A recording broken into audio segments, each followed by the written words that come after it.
नौमि नारायणं हरिं कृष्णाय यादवेन्द्राय ज्ञानमुद्राय योगिने नाथाय रुक्मिणीशाय नमो वेदान्तवेदिने नमोऽस्तु ते व्यासविशालबुद्धे पुल्लारविन्दाय तपत्नेत्र येन त्वया भारततैलपूर्णः प्रज्वालितो ज्ञानमयप्रदीपः युधिष्ठिरो धर्ममयो महद्रुमः स्कन्दोऽर्जुनो भीमसेनोऽस्य शाखाः माद्रीसुतो पुष्पफले समृद्धे मूलं कृष्णं ब्रह्म च ब्राह्मणाश्च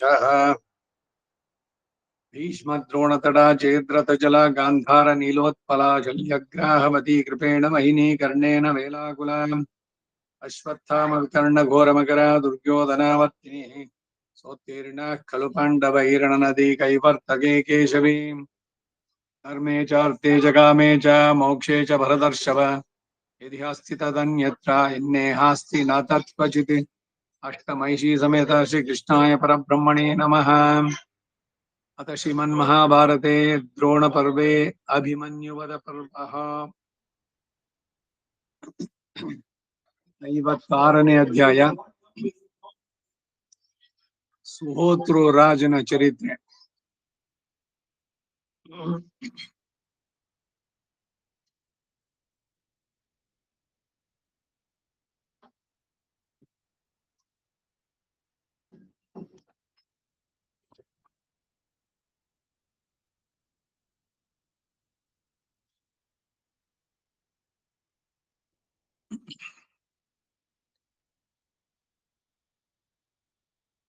ಓ ಸಂಜಯ, ಇದರಂತೆಯೇ ಸುಹೋತೃ ಎಂಬ ರಾಜನು ಲೋಕಪ್ರಖ್ಯಾತನಾಗಿದ್ದು ಕೊನೆಗೆ ಮೃತನಾದದ್ದಾಗಿ ಕೇಳ್ತೇವೆ.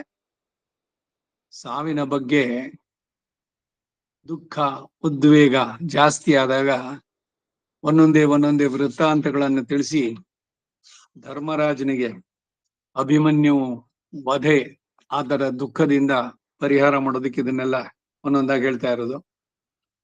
ಈಗ ಸೃಂಜಿನಿಗೆ ಹೇಳ್ತಾ ಇದ್ದಾನೆ, ನೋಡು, ಈ ಸುಹೋತೃ ಅನ್ನೋ ರಾಜ, ಅವನು ಲೋಕದಲ್ಲಿ ಪ್ರಖ್ಯಾತನಾಗಿದ್ದ. ದೇವತೆಗಳು ಕಣ್ಣೆತ್ತಿ ನೋಡಲಾರದಷ್ಟು ದಿವ್ಯ ತೇಜಸ್ಸುಳ್ಳವನು. ಅವನ ಧರ್ಮದಿಂದ ರಾಜ್ಯವನ್ನು ಪಡೆದು ಧರ್ಮದಿಂದ ಪಾಲಿಸಿ ಋತ್ವಿಕಗಳು, ಮಂತ್ರಿಗಳು, ಪುರೋಹಿತರು ಇವರನ್ನೆಲ್ಲ ಉಚಿತ ರೀತಿಯಲ್ಲಿ ಸನ್ಮಾನಿಸುತ್ತಾ ತನ್ನ ಶ್ರೇಯಸ್ಸಿಗೆ ದಾರಿಯನ್ನು ಅವರಿಂದಲೇ ಕೇಳಿ ಅವರ ನಿಯಮದಂತೆ ನಡೀತಾ ಇದ್ದ. ಕ್ಷತ್ರಿಯರಿಗೆ ಪ್ರಜಾಪಾಲನೆ, ಧರ್ಮ, ದಾನ, ಯಾಗ, ಶತ್ರು ಜಯಗಳು ಎಂಬ ಈ ಮುಖ್ಯ ಧರ್ಮಗಳು ಎಂಬುದನ್ನು ಅವನು ತಿಳಿದು ಧರ್ಮದಿಂದಲೇ ಧನವನ್ನು ಸಂಗ್ರಹಿಸ್ತಾ ಇದ್ದ. ಧರ್ಮದಿಂದಲೇ ದೇವತೆಗಳನ್ನ ಆರಾಧಿಸ್ತಿದ್ದ. ಧರ್ಮ ಮಾರ್ಗದಿಂದಲೇ ಶತ್ರುಗಳನ್ನು ಜಯಿಸ್ತಾ ಇದ್ದ. ತನ್ನ ಗುಣಗಳಿಂದ ಸಮಸ್ತ ಭೂತಗಳನ್ನು ಸಂತೋಷಗೊಳಿಸ್ತಾ ಇದ್ದ. ಮ್ಲೇಚ್ಛರ ಮತ್ತು ಕಾಡು ಜನರ ಉಪಹತಿ ಇಲ್ಲದಂತೆ ಸಮಸ್ತ ಭೂಮಿಯನ್ನು ಅವನು ಅನುಭವಿಸ್ತಾ ಇದ್ದ. ಪರ್ಜನನು ಆ ರಾಜನಿಗಾಗಿ ಅನೇಕ ವರ್ಷಗಳವರೆಗೆ ಸುವರ್ಣಗಳನ್ನೇ ವರ್ಷಿಸುತ್ತಿದ್ದ ಎಂದು ಹೇಳ್ತಾರೆ. ಅವನ ದೇಶದಲ್ಲಿ ಹಿರಣ್ಯ ನದಿಗಳೇ ಪ್ರವಹಿಸುತ್ತಾ ಎಲ್ಲಾ ಜನರು ಯಥೇಚ್ಛವಾದ ಉಪಯೋಗಕ್ಕೆ ಬರ್ತಾ ಇದ್ವು. ಆ ನದಿಯಲ್ಲಿ ಹುಟ್ಟಿ ಜೀವಿಸತಕ್ಕಂತ ಮೀನು, ಮೊಸಳೆ, ನಳ್ಳಿ ಮೊದಲಾದ ಜಲ ಜಂತುಗಳೆಲ್ಲ ಹಿರಣ್ಮಯಗಳಾಗಿ ಇದ್ವು. ವರ್ಷಾಧಿಪತಿಯಾದ ಪರ್ಜನ್ಯ ಆ ರಾಜನು ಕೋರಿದ ವಸ್ತುಗಳನ್ನೆಲ್ಲ ವರ್ಷಿಸ್ತಾ ಇದ್ದ. ಅವನ ದೇಶದಲ್ಲಿದ್ದ ಬಾವಿಗಳೆಲ್ಲ ಕ್ರೋಶ ಪ್ರಮಾಣಕ್ಕಿದ್ದು ಅವುಗಳಲ್ಲಿರತಕ್ಕ ಮೀನು, ಆಮೆ ಮೊದಲಾದ ಜಲಯದ್ದುಗಳು ಕೂಡ ಸುವರ್ಣಮಯಗಳಾಗಿ ಲಕ್ಷೋಪಲಕ್ಷ ಕುಟುಂಬಗಳನ್ನೇ ವಾಸಿಸ್ತಾ ಇದ್ವು.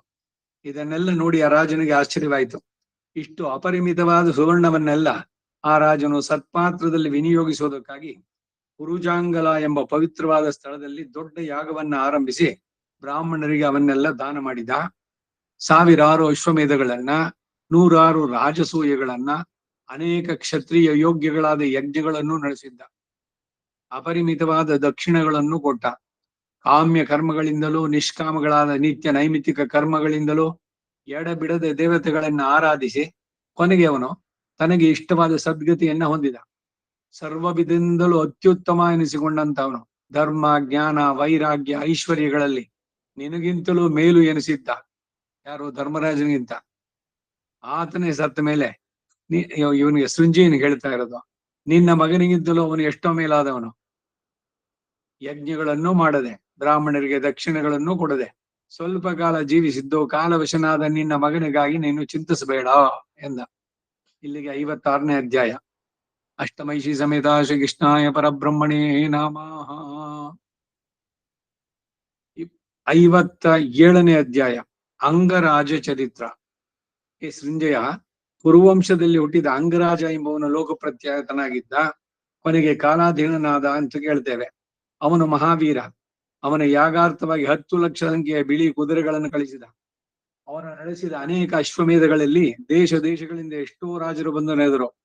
ಶಿಕ್ಷಾವಿಧಿ, ಅಕ್ಷರವಿಧಿ ಇವುಗಳನ್ನೆಲ್ಲ ತಿಳಿದು ಮಹಾವಿದ್ವಾಂಸನೆನಿಸಿದ ಬ್ರಾಹ್ಮಣರ ಕೂಟಕ್ಕೆ ಪಾರವೇ ಇರಲಿಲ್ಲ.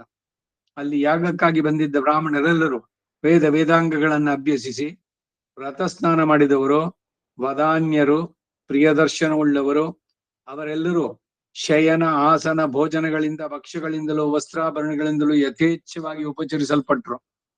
ಆ ಯಾಗಾರ್ಥವಾಗಿ ಬಂದಿದ್ದ ಎಲ್ಲಾ ನಟ, ನರ್ತಕ, ಗಾಯಕಾದಿಗಳು ಸುವರ್ಣ ಅಲಂಕೃತರಾಗಿ ಆರತಿಯ ತಟ್ಟೆಗಳನ್ನ ಹಿಡಿದು ತಮ್ಮ ಆಟ ಪಾಠಗಳಿಂದ, ವಿವಿಧ ಕಲೆಗಳಿಂದ ಸಭಿಕರನ್ನ ಸಂತೋಷಗೊಳಿಸ್ತಾ ಇದ್ರು. ಆ ರಾಜನು ಈ ಒಂದೊಂದು ಯಜ್ಞದಲ್ಲಿಯೂ ಕಾಲಕ್ಕೆ ಸರಿಯಾಗಿ ದಕ್ಷಿಣೆಗಳನ್ನು ಕೊಟ್ಟು ಬ್ರಾಹ್ಮಣರನ್ನ ಸಂತೋಷಗೊಳಿಸಿದ.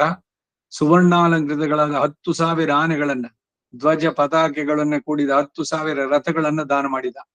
ಸುವರ್ಣಾಲಂಕೃತರಾದ 1,00,000 ಕನ್ಯೆಯರನ್ನ ಒಳ್ಳೆ ಭಾರವನ್ನ ವಹಿಸತಕ್ಕ ಆನೆ, ಕುದುರೆ ಮೊದಲಾದ ವಾಹನಗಳ ಮೇಲೆ ಏರಿಸಿ ಮನೆಗಳು, ಹೊಲಗದ್ದೆಗಳು, ಮೇಲಾದ ಗೋವುಗಳು ಇವುಗಳನ್ನೇ ದಾನ ಮಾಡಿದ್ದ.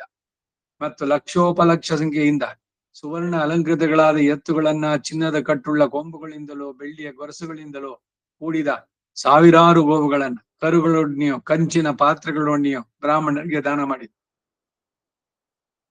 ಗೋದಾನ ಮಾಡಿದಾಗ ಕರುವಿನ ಜೊತೆಗಿರಬೇಕು ಕಂಚಿನ ಪಾತ್ರೆ, ಹಾಲು ಕರಿಯೋದಕ್ಕೆ, ಅದನ್ನು ಕೊಡ್ತಾ ಇದ್ದಿದ್ದು.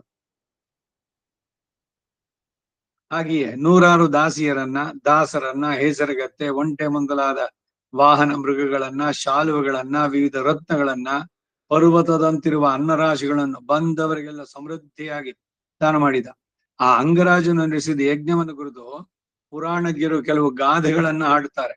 ಆ ಗಾದಾರ್ಥ ಏನು ಅಂದ್ರೆ, ಈ ಅಂಗರಾಜನ ಯಾಗದಲ್ಲಿ ತಾವೆಲ್ಲರೂ ಸಂತೋಷ ಪಟ್ಟವೆಂದು ಆಕಾಶಚಾರಿಗಳಾದ ದೇವತೆಗಳು ಹೇಳಿದ್ದಾರಂತೆ. ಇಂದ್ರನು ಸೋಮರಸದಿಂದ, ಬ್ರಾಹ್ಮಣರು ದಕ್ಷಿಣಾ ದ್ರವ್ಯಗಳಿಂದ ಮತ್ತೇರುವಂತೆ ತೃಪ್ತಿಪಟ್ಟರು. ಅವನ ಯಾಗದಲ್ಲಿ ಕೊಟ್ಟ ದಕ್ಷಿಣಾದಿಗಳಿಂದ ದೇವ, ಮನುಷ್ಯ, ಗಂಧರ್ವರೆಲ್ಲರೂ ಕೂಡ ಸಂಪೂರ್ಣ ತೃಪ್ತಿ ಹೊಂದಿದ್ರು ಎಂಬುದು ಈ ಗಾದೆಯ ಅರ್ಥ. ಯಜ್ಞಶೀಲನಾದ ಅಂಗರಾಜನ ಸತ್ಕಾರ್ಯಗಳು ಅವನ ಧರ್ಮಕ್ಕೆ ಅನುಸಾರವಾಗಿ ಅತ್ಯಂತ ಗುಣವಿಶಿಷ್ಟಗಳಾಗಿ ಅವನಿಗೆ ಸರ್ವ ಅಭೀಷ್ಟಗಳನ್ನು ಒದಗಿಸ್ತಾ ಇದ್ವು. ಅಂತಹ ಮಹಾತ್ಮನೇ ಸತ್ತ ಮೇಲೆ ನಿನ್ನ ಮಗನಿಗಾಗಿ ನೀನೇಕೆ ಚಿಂತಿಸಬೇಕು? ಜ್ಞಾನ, ವೈರಾಗ್ಯಾದಿ 4 ಗುಣಗಳಲ್ಲಿಯೂ ನಿನಗಿಂತಲೂ ಅವನು ಎಷ್ಟೋ ಮೇಲಾದವನು. ನಿನ್ನ ಮಗನಿಗಿಂತಲೂ ಅವನು ಅತ್ಯಂತ ಪುಣ್ಯದವನು. ಇನ್ನು ಯಾಗ ಮಾಡದೆ, ದಕ್ಷಿಣೆಯನ್ನು ಕೊಡದೆ ಲೋಕಾಂತರಕ್ಕೆ ಹೋದ ನಿನ್ನ ಮಗನಿಗಾಗಿ ನೀನು ಚಿಂತಿಸಬೇಡ ಎಂದ. ಇದೇನು ಅವನಿಗಿಂತ ಇವ್ರಿಗಿಂತ ಅವನು ಮಿಗಿಲಾದವನು, ನಿನ್ನ ಮಗಳಿಗಿಂತ ಅಂತ ಹೇಳ್ತಾ ಇರೋದು ಅಂದ್ರೆ, ಈಗ ಯಾರಿಗೋ ಬಹಳ ದುಃಖವಾಗಿದೆ, ಪ್ರಪಂಚದಲ್ಲಿ ಯಾರಿಗೂ ಇಲ್ಲದ ದುಃಖ ನನಗೆ ಬಂದಿದೆ ಅಂತ ಅಂದವರಿಗೆ ಒಂದು ವೃದ್ಧಾಶ್ರಮಕ್ಕೆ ಹೋಗಿ ಬನ್ನಿ, ಒಂದು ಅನಾಥಾಶ್ರಮಕ್ಕೆ ಹೋಗಿ ಬನ್ನಿ. ಒಂದ್ ಸ್ವಲ್ಪ ಹೊರಗಡೆ ಸುತ್ತಿದ್ರೆ ಒಬ್ಬೊಬ್ರ ಕಥೆಯನ್ನು ಕೇಳಿದ್ರೆ, ಅಯ್ಯೋ ಅವ್ರದ್ದು ಎಲ್ಲ ಕೇಳಿದ್ರೆ ನಮ್ದು ಎಷ್ಟೋ ವಾಸಿ ಅಂತ ಅನ್ಸುತ್ತೆ. ಅವಾಗ ಏನು ಅಂದ್ರೆ ಇವ್ರ ದುಃಖ ಎಲ್ಲ ಪೂರ ಕಡಿಮೆ ಆಗತ್ತೆ. ಒಬ್ಬ ದುಃಖದಲ್ಲಿರೋದಕ್ಕಿಂತ ಇನ್ನೊಂದು ದುಃಖದ ತೀವ್ರವಾದದ್ದನ್ನ ಘಟನೆ ತಿಳಿದ್ರೆ ಅವನಿಗೆ ತನ್ನ ದುಃಖ ಹೆಚ್ಚಾಗಿ ದುಃಖವಾಗಿ ಕಾಣೋಲ್ಲ. ಇದು ವಿವೇಕಿಗಳು ಮಾಡ್ಬೇಕಾದಂತ ಕೆಲಸ. ಯಾರೋ ಬಹಳ ದುಃಖದಿಂದ ಪೂರ ಡಿಪ್ರೆಸ್ ಆಗಿದ್ದಾರೆ ಅಂತಂದ್ರೆ ಅವರಿಗಿಂತ ಇನ್ನೂ ಕಷ್ಟತರದಲ್ಲಿರುವಂತವರ ಕಥೆಯನ್ನು ಇವುಗಳನ್ನು ತಿಳಿಸಿದ್ರೆ, ಓಹೋ ಅವ್ರಿಗಿಂತ ನಾನು ಪರವಾಗಿಲ್ಲ ಅನ್ನುವ ತರದಲ್ಲಿ. ಹಾಗಾಗಿ ಈ ದುಃಖ ಶಮನಕ್ಕೆ ಉಪಾಯ ಸುಖವೂ ಅಷ್ಟೇ, ದುಃಖವೂ ಅಷ್ಟೇ, ಎರಡು ಇವುಗಳಿಂದ ಅತೀತರಾಗಬೇಕು. ಸುಖ ದುಃಖ, ಶೀತ ಉಷ್ಣ, ಲಾಭ ನಷ್ಟ, ಮಾನ ಅಪಮಾನ, ಇದೇನೇ ಜೀವನ. ಹೇಗೆ ನಾವು ಅದನ್ನು ಎದುರಿಸ್ತೀವಿ, ಏನೇನು ಅಂದ್ರೆ ಪ್ರತಿದಿನ ಜೀವನ ನಮಗೆ ಪಾಠ ಕಲಿಸೋದು ಅಂದ್ರೆ ಇದು. ಪೊಳ್ಳು ಜಗ ಸಾಕು ಬಾಳ್ ಎನಿಸಿ ಗುರುವಾದವರೇ. ಯಾವುದು ಇಲ್ಲಿ ಶಾಶ್ವತ ಅಲ್ಲ, ಎಲ್ಲರೂ ಹೋಗುವಂತದ್ದೇನೆ. ಒಂದಲ್ಲ ಒಂದ್ ದಿವಸ ಯಾವ್ದು ಹುಟ್ಟಿದ್ಯೋ ಚೇತನಕ್ಕೆ ಪ್ರಕೃತಿಯ ಸಂಸರ್ಗ, ಅದು ಹುಟ್ಟು, ಅದರ ವಿಯೋಗ ಸಾವು. ಇದರ ವಿವೇಕ ಇದ್ದಾಗ ಈ ಉದ್ವೇಗ ಅವುಗಳು ಕಡಿಮೆ ಆಗೋದಕ್ಕೆ ಸಾಧ್ಯವಾಗುತ್ತೆ. ಇಲ್ಲಿಗ 57ನೇ ಅಧ್ಯಾಯ ಅಷ್ಟಮೈಷಿ ಸಮೇತ ಶ್ರೀ ಕೃಷ್ಣಾಯ ಪರಬ್ರಹ್ಮಣೇ ನಮಃ. ಮುಂದೆ 58ನೇ ಅಧ್ಯಾಯ ಶಿಬಿರಾಜನ ಮಹಿಮೆ. ಹೇ ಸೃಂಜಯ, ಉಶೀನರ ಪುತ್ರನಾದಂತ ಶಿಬಿ ಎಂಬುವನು ಅತ್ಯಂತ ಧಾರ್ಮಿಕನಿಸಿದ್ದ. ಅವನೂ ಮೃತನಾದದ್ದಾಗಿ ಕೇಳ್ತೇವೆ. ಅವನು ಪರ್ವತ, ದ್ವೀಪ, ಸಮುದ್ರಗಳೊಡಗೂಡಿದ ಭೂಮಿಯನ್ನೆಲ್ಲ ಚರ್ಮವನ್ನು ಸುತ್ತಿದಂತೆ ತನ್ನ ಸ್ವಾಧೀನ ಮಾಡಿಕೊಂಡ. ತನ್ನ ರಥಘೋಷದಿಂದ ಜಗತ್ತನ್ನೆಲ್ಲ ಮುಳುಗಿಸ್ತಾ ಇದ್ದ. ಆ ಶಿಬಿಯು ಪೂರ್ಣ ದಕ್ಷಿಗಳುಳ್ಳ ಹಲವು ಬಗೆಯ ಯಾಗಗಳನ್ನ ನಡೆಸಿದ. ಹಿಂದೆ ಎಲ್ಲ ಯಾಗಗಳನ್ನ ನಡೆಸಿದಾಗೇನು ಅಂದ್ರೆ ರಾಜ ಎಲ್ಲವನ್ನೂ ದಾನ ಮಾಡ್ತಿದ್ದ, ಸರ್ವಸ್ವವನ್ನು. ರಾಮನಿಗೆ ರಾಜ್ಯವೂ ಇಲ್ಲ, ಕೋಶವೂ ಇಲ್ಲ, ಯಾರು ಬಂಧುಗಳು ಪ್ರತಿಯೊಂದನ್ನು ಕೂಡ ಅವನಲ್ಲಿ ದಕ್ಷಿಣೀಯ ರೂಪದಲ್ಲಿ ಇವನ್ನೆಲ್ಲ ಸ್ವೀಕಾರ ಮಾಡಿದಂತ ಈ ಬ್ರಾಹ್ಮಣರು ಇವೆಲ್ಲ ಈ ರಾಜ್ಯಭಾರ ಇದೆಲ್ಲ ನಮ್ ಕೈನಲ್ಲಿ ಆಗೋಲ್ಲ, ಅದನ್ನ ನೀನೇ ಇಟ್ಕೋ, ಅದಕ್ಕೆ ಪ್ರತಿಯಾಗಿ ನಮಗೆ ಏನು ಧನ ಇದೆಯೋ ಅದನ್ನು ಕೊಡುವಂತ. ಎಲ್ಲೆಲ್ಲೂ ಸಮೃದ್ಧಿ. ಇದು ರಾಮರಾಜ್ಯದ ಕಲ್ಪನೆ. ಆ ಪಟ್ಟಾಭಿಷೇಕ ಸರ್ಗ ಓದಬೇಕಾದ್ರೆ ಹೇಗಿತ್ತು ರಾಮ ರಾಜ್ಯ ಅನ್ನೋದನ್ನ ತೋರಿಸುತ್ತೆ. ಯಾರೊಬ್ರು ಮತ್ತೊಬ್ಬರನ್ನ ಎಕ್ಸ್ಪ್ಲಾಯ್ಟ್ ಮಾಡಿದ್ದಿಲ್ಲ. ಏನೋ ಯಾರೋ ಕೊಡ್ತಾರೆ ಅಂತ ಅಂದ್ಬಿಟ್ಟು ಅಷ್ಟನ್ನು ನಾನೇ ತಗೊಂಡ್ಬಿಡ್ತೀನಿ ಅನ್ನುವಂತ ಲೋಭ ಅದು ಕೂಡ ಇಲ್ಲ.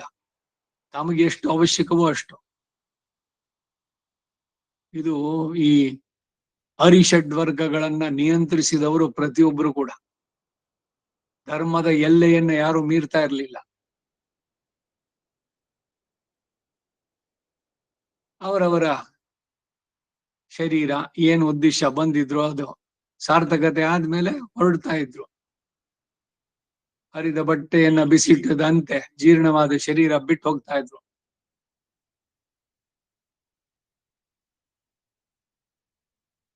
ಇವನು ಜನರಿಗೆ ಹಿಂಸೆಯನ್ನು ಕೊಡದೆ ಧನವನ್ನು ಸಂಪಾದಿಸಿದ್ದ. ಹಸುಗಳಿಂದ ಹಾಲು ಕರೆದಂತೆ ಅಂತ ಒಂದು ಉದಾಹರಣೆ ಕೊಡ್ತಾರೆ. ಹಾಲನ್ನ ಕರೆದ್ರೆ ಹಸುಗಳಿಗೆ ನಿಜವಾಗ್ಲೂ ದುಃಖ ಆಗೋಲ್ಲ ಅಥವಾ ನೋವಾಗೋದಿಲ್ಲ. ಹಾಗೆ ಪ್ರಜೆಗಳಿಂದ ನ್ಯಾಯವಾಗಿ ರಾಜನಿಗೆ ಸಲ್ಲಿಸಬೇಕಾದ ಸಂತೋಷದಿಂದ ಸ್ವ ಇಚ್ಛೆಯಿಂದ ಎಲ್ರು ಕೊಡ್ತಾ ಇದ್ರು. ತಾವು ಬೆಳೆದಿದ್ರಲ್ಲಿ ಒಂದು ಭಾಗ. ಹಾಗೆ ಪ್ರಜೆಗಳೆಲ್ಲರೂ ಧರ್ಮ ಮಾರ್ಗದಲ್ಲಿ ನಡೆದ್ರೆ ಅದರಲ್ಲೂ ಕೂಡ ಒಂದು ಭಾಗ ರಾಜನಿಗೆ. ಅವನ ಅನ್ಯಾಯ ಆಯ್ತು ಅಂತಂದ್ರೆ ಇದು ದೇಶದಲ್ಲಿ ಧರ್ಮದ ರಕ್ಷಣೆಯನ್ನ ಮಾಡ್ಬೇಕಾದ್ದು ರಾಜನ ಕರ್ತವ್ಯ. ಅಧರ್ಮ ಏನಾದ್ರು ತಲೆ ಎತ್ತಿತ್ತು ಅಂತಂದ್ರೆ ಅದರ ಭಾಗವೂ ಕೂಡ ರಾಜನಿಗುಂಟು. 1/6 ಅದಕ್ಕೆಲ್ಲ ಹಿಂದೆ ಹೇಳ್ತಾ ಇದ್ರು. ಸಂಪಾದನೆ ಮಾಡಿದ್ರಲ್ಲಿ 1/6 ಭಾಗ ಎಲ್ಲ. ಅದೇನ್ 6 ಭಾಗಗಳು ಅಂದ್ರೆ ಇದೇನೆ. ಒಂದು ಆಪद्धನ, ಇನ್ನೊಂದು ಕಂದಾಯ ಕೊಡ್ಬೇಕಾದಂತಹದ್ದು. ಒಂದು ರಸ್ತೆನಲ್ಲಿ ಹೋದ್ವಿ, ಆ ರಸ್ತೆ ಮಾಡಿದವರೆಲ್ಲ ಯಾರು? ಅದಕ್ಕೆ ಪ್ರತಿಯಾಗಿ ಇವನು ಅದನ್ನು ಉಪಯೋಗಿಸ್ತಾ ಇದ್ದಾಗ ಟ್ಯಾಕ್ಸಸ್ ಬಲವಂತವಾಗಿ ರಕ್ತ ಹೀರೋ ತರದಲ್ಲ. ಅದನ್ನ ಇಲ್ಲಿ ಹೇಳ್ತಾ ಇರೋದು. ಜನರಿಗೆ ಹಿಂಸೆಯನ್ನು ಕೊಡದೆ ಧನವನ್ನು ಸಂಪಾದಿಸಿದ್ದು. ಮೂರ್ಧಾಭಿಷಿಕ್ತರಾದ ಎಲ್ಲ ರಾಜರಿಗೂ ತಾನು ಅಧಿರಾಜ ಎನಿಸಿದ. ಯುದ್ಧದಲ್ಲಿ ದುರ್ಜಯನೆನಿಸಿಕೊಂಡು ಭೂಮಿಯನ್ನೆಲ್ಲ ವಶೀಕರಿಸಿ ಅನೇಕ ಅಶ್ವಮೇಧಗಳನ್ನ ನಡೆಸಿದ. ಕೋಟಿ ಸಹಸ್ರ ನಾಣ್ಯಗಳನ್ನ ದಾನ ಮಾಡಿದ. ಅವನು ಕೊಟ್ಟ ದಕ್ಷಿಣ ರಾಶಿಯೇ ಗಂಗಾ ಪ್ರವಾಹವನ್ನು ತಡೆದು ಬಿಟ್ಟ ಹಾಗೆ ಹೇಳುತ್ತದೆ.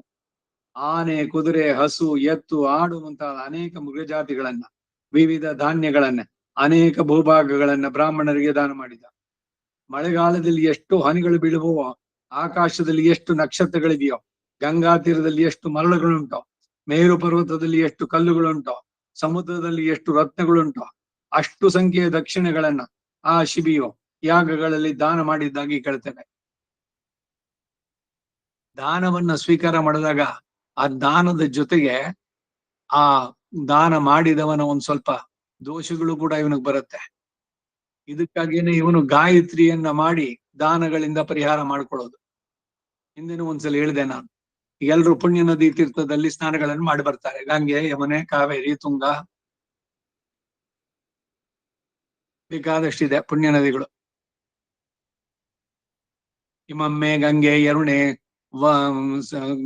ಸರಸ್ವತಿ, ಶುತುದ್ರಿ, ಅಗಮರ್ಷಣ ಸೂಕ್ತದಲ್ಲೂ ಎಲ್ಲ ಪುಣ್ಯ ನದಿಗಳ ಹೆಸರುಗಳು ಭಾಗವತದಲ್ಲಿ ಬರುತ್ತೆ. ಬೇರೆ ಬೇರೆ ಪುರಾಣಗಳ ಉಲ್ಲೇಖದಲ್ಲೂ ಅಷ್ಟೇ. ಪುಣ್ಯ ನದಿಗಳ ಲಿಸ್ಟು ಏನು ಬಹಳಷ್ಟು ಹೋಗುತ್ತೆ, ಮೋರ್ ದ್ಯಾನ್ 100. ಆ ನದಿಗಳಲ್ಲಿ ಸ್ನಾನ ಮಾಡಿದಾಗ ಇವರ ದಾಶುಗಳೆಲ್ಲ ನದಿಗಳಿಗೆ, ಆ ನದಿಗೆ ಅಧಿದೇವತೆಯಾದವರು ಬೆಳಗಿನಿಂದ ಇವರೆಲ್ಲ ಸ್ನಾನ ಮಾಡಿದ್ದೆಲ್ಲ ಎಲ್ಲ ಅವ್ರ ಮೈಯೆಲ್ಲ ವ್ರಣವಾಗಿ ಅವರು ಬ್ರಾಹ್ಮಿ ಮುಹೂರ್ತದಲ್ಲಿ ಹೋಗಿ ಸಪ್ತ ಋಷಿಗಳ ಆಶ್ರಮದಲ್ಲಿ ಆಶ್ರಮ ಗುಡಿಸಿ ಸಾರಿಸಿ ಎಲ್ಲ ಮಾಡಿ ಅವ್ರ ಪಾಪ ಅವ್ರು ಕಳ್ಕೊಂಬರೋ.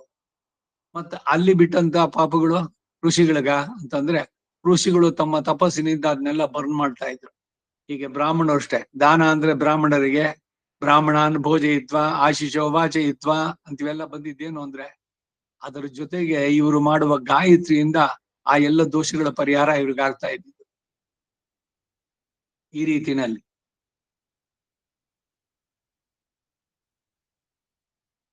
ಅವನಂತೆ ಮಹಾಕಾರ್ಯ ಭಾರಗಳನ್ನ ವಹಿಸಬಲ್ಲ ಬೇರೊಬ್ಬ ಪುರುಷನು ಬ್ರಹ್ಮ ಸೃಷ್ಟಿಯಲ್ಲಿ ಹಿಂದೆಯಾಗಲಿ ತತ್ಕಾಲದಾಗಲಿ ಮುಂದೆಯಾಗಲಿ ಕಾಣಿಸಲಾರ. ಶಿಬಿಯ ಹಿರಿಮೆಯನ್ನು ಹೇಳ್ತಾ ಇದೆ. ಭೂತ ಭವಿಷ್ಯತ್ ವರ್ತಮಾನ ಕಾಲಗಳಲ್ಲಿ ಅವನು ಬಹುವಿಧ ಯಜ್ಞಗಳನ್ನು ಮಾಡಿ ಅವರವರಿಗೆ ಬೇಕಾದ್ದನ್ನೆಲ್ಲ ಕೊಟ್ಟ. ಅವನ ಯಜ್ಞದಲ್ಲಿ ಯೂಪಗಳು, ಆಸನಗಳು, ಗ್ರಹಗಳು, ಪ್ರಾಕಾರಗಳು, ತೋರಣಗಳು ಎಲ್ಲವೂ ಕೂಡ ಸ್ವರ್ಣಮಯವಾಗಿ ಇತ್ತು. ಭಾರತ ಧನ್ಯಾಸುತೆ ಪುಣ್ಯ ಭೂಮಿ ಕರ್ಮ ಭೂಮಿ ಅಂತ ಹೇಳ್ತಾರಲ್ಲ, ಇಲ್ಲಿಯ ಸಮೃದ್ಧಿ ಬೇರೆ ಎಲ್ಲೂ ಇರಲಿಲ್ಲ. ಇಲ್ಲಿನವರ ಸ್ವಾರ್ಥ ಮತ್ತೆ ಬೇರೆಯವರ ಆಕ್ರಮಣ ಇವುಗಳಲ್ಲಿ ಎಲ್ಲ ಕರ್ಕೊಂಡು ಬಂದ್ವಿ ನಾವು. ಆರ್ಥಿಕವಾಗಿ ಬೇರೆ ಎಲ್ಲ ದೇಶಗಳು ಮುಂದುವರೆದ್ವು, ನಾವೆಲ್ಲ ಹಿಂದುಳಿದ್ವಿ.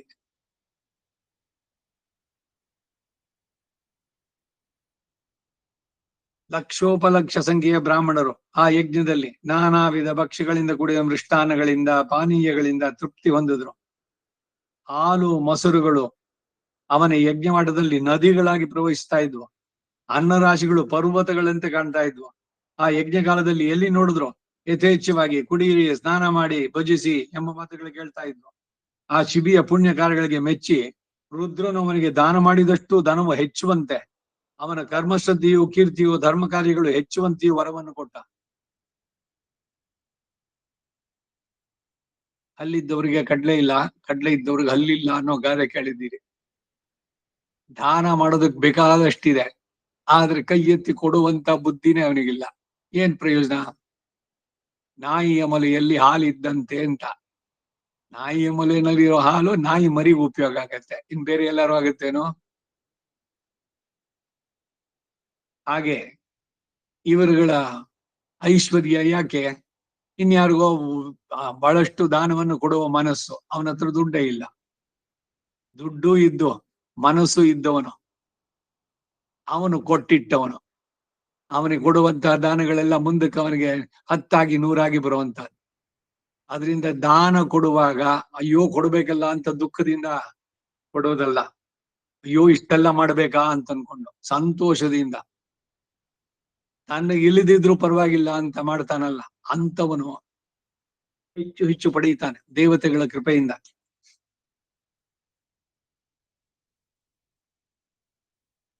ರುದ್ರ ಪಶುನ ಅಮಧಿಪತಿ.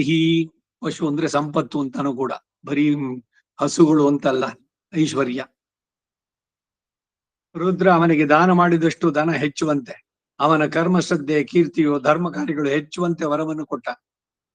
ಅವನ ಸಮಸ್ತ ಭೂತಗಳಿಗೂ ಪ್ರಿಯತಮನಾಗುವಂತೆಯೋ ಅವನಿಗೆ ಉತ್ತಮ ಸ್ವರ್ಗವು ಲಭಿಸುವಂತೆಯೋ ಅನುಗ್ರಹಿಸಿದ. ಅಂತಹ ಶಿಬಿಯೇ ತನ್ನ ಆಯುಃಕಾಲವು ಮುಗಿದ ಮೇಲೆ ಸ್ವರ್ಗವನ್ನು ಸೇರಿದ. ಧರ್ಮ, ಜ್ಞಾನ, ವೈರಾಗ್ಯ, ಐಶ್ವರ್ಯಗಳೆಂಬ 4 ಗುಣಗಳಲ್ಲಿಯೂ ನಿನಗಿಂತಲೂ ನಿನ್ನ ಮಗನಿಗಿಂತಲೂ ಅವನು ಎಷ್ಟೋ ಅಧಿಕ ಪುಣ್ಯಶಾಲಿ. ಆ ಶಿಬಿ ಚಕ್ರವರ್ತಿಯ ಮೃತನಾದ. ನಿನ್ನ ಮಗನಾದರೂ ಇನ್ನೂ ಯಜ್ಞ ಮಾಡಿದವನಲ್ಲ, ದಕ್ಷಿಣೆಗಳನ್ನು ಕೊಟ್ಟವನಲ್ಲ. ಅವನಿಗಾಗಿ ನೀನು ಚಿಂತಿಸೋದು ಬೇಡ. ದುಃಖ ಶಮನ. ಇಲ್ಲಿಗೆ 58ನೇ ಅಧ್ಯಾಯ. ಅಷ್ಟಮೈಷಿ ಸಮೇತ ಶ್ರೀಕೃಷ್ಣಾಯ ಪರಬ್ರಹ್ಮಣೇ ನಮಃ. ಶ್ರೀರಾಮನ ಚರಿತ್ರೆ. ಮಹಾಭಾರತದಲ್ಲಿ ರಾಮಾಯಣ. ಅಷ್ಟಮೈಷಿ ಸಮೇತ ಶ್ರೀಕೃಷ್ಣಾಯ ಪರಬ್ರಹ್ಮಣೇ ನಮಃ. ಸೃಂಜಯ, ದಶರಥ ಪುತ್ರನಾದ ಶ್ರೀರಾಮನು ಕೂಡ ಲೋಕಾಂತರವನ್ನು ಹೊಂದಿದ ಎಂದು ಕೇಳ್ತೇವೆ. ಎಲ್ಲರೂ ಕೂಡ ಪ್ರಜೆಗಳು ಅವನನ್ನ ತಮ್ಮ ಹೊಟ್ಟೆಯಲ್ಲಿ ಹುಟ್ಟಿದ ಮಗನಂತೆ ಪ್ರೀತಿಸ್ತಾ ಇದ್ರು. ರಮಯತಿ ಇತಿ ರಾಮಃ. ರಾಮ ಅಂತ ಹೆಸರಿಟ್ಟಿದ್ದು ವಸಿಷ್ಠ. ಯಾಕೆಂದ್ರೆ ಎಲ್ಲರ ಮನಸ್ಸನ್ನ ರಮಣಿಸಿಗೊಳಿಸುವನು. ರಿಪೂಣಾಮಪಿ ವತ್ಸಲಹ. ಅವನ ಶತ್ರುಗಳು ಅವನನ್ನು ಕೊಂಡಾಡುವಂತವ್ರು. ಶೂರ್ಪಣಖಿ ಆಗ್ಲಿ, ಕುಂಭಕರ್ಣ, ಅನೇಕರ ಉದ್ಗಾರ ನೀವು ನೋಡ್ಬೇಕು. ಮಾರೀಚ. ರಾಮೋ ವಿಗ್ರಹವಾನ್ ಧರ್ಮ. ಪರ್ಸಾನಿಫಿಕೇಶನ್ ಆಫ್ ಧರ್ಮ. ಒಂದು ವಿಗ್ರಹ, ಧರ್ಮಕ್ಕೆ ಒಂದು ವಿಗ್ರಹ. ಧರ್ಮ ಅಂದ್ರೆ ಏನು? ಅದಕ್ಕೇನು ಆಕಾರ ಏನಾರು ಉಂಟಾ ಅಂದ್ರೆ ಅವನೇ ರಾಮ. ಆದರ್ಶ ಮರ್ಯಾದಾ ಪುರುಷೋತ್ತಮ ಚಕ್ರವರ್ತಿ ತಿರುಮಗನ್. ಲೋಕ ಅವನನ್ನ ಅನುಸರಿಸಬೇಕು, ಅದು ಉದ್ದೇಶ. ಮರ್ತ್ಯಾವತಾರಸ್ತು ಯಮರ್ತ್ಯ ಶಿಕ್ಷಣಂ, ಇವೆಲ್ಲ ರಾಮನ ಹಿರಿಮೆ. ಅದಕ್ಕಾಗಿ ತನ್ನ ಸ್ವಂತ ಸುಖವನ್ನ ಬದಿಗೊಟ್ಟು ರಾಜನಾಗಿದ್ದಾಗ ತಾನು ಏನು ಗೃಹಸ್ಥನಾಗಿದ್ದಾನೆ, ಪತ್ನಿ ಬಗ್ಗೆ ಅದಲ್ಲ, ಅದು ಪ್ರಧಾನ. ಪ್ರಜೆಗಳ ಅಭಿಪ್ರಾಯ ಅದಕ್ಕೆ ವಿರುದ್ಧವಾಗಿ ಇಲ್ಲ. ಇವೆಲ್ಲವೂ ಕೂಡ ಅವನಿಂದ. ಸೀತೆನೂ ಹೇಳ್ತಾಳೆ, ಕರುಣಾಳು ರಾಮನಲ್ಲಿ ಕಿಂಚಿನಿತು ಇಲ್ಲ, ಎಲ್ಲ ನನ್ನ ವಿಧಿ. ಈ ರೀತಿ ಎಲ್ಲ ಇದು ಆಗ್ಬೇಕಾದ್ರೆ ಅಂತೆಲ್ಲ. ಅದು ಎಷ್ಟು ಕಾಲ ಅವನು ಲೋಕಕ್ಕೆ ಮಾರ್ಗದರ್ಶನ, ಆದರ್ಶ ಪುರುಷ. ಅವನನ್ನ ಅನುಸರಿಸಬೇಕು, ಅವನನ್ನ ಅನುಕರಣೆ. ಅವನು ಹೇಗೆ ಸಮಸ್ಯೆಗಳನ್ನು ಎದುರಿಸಿದ,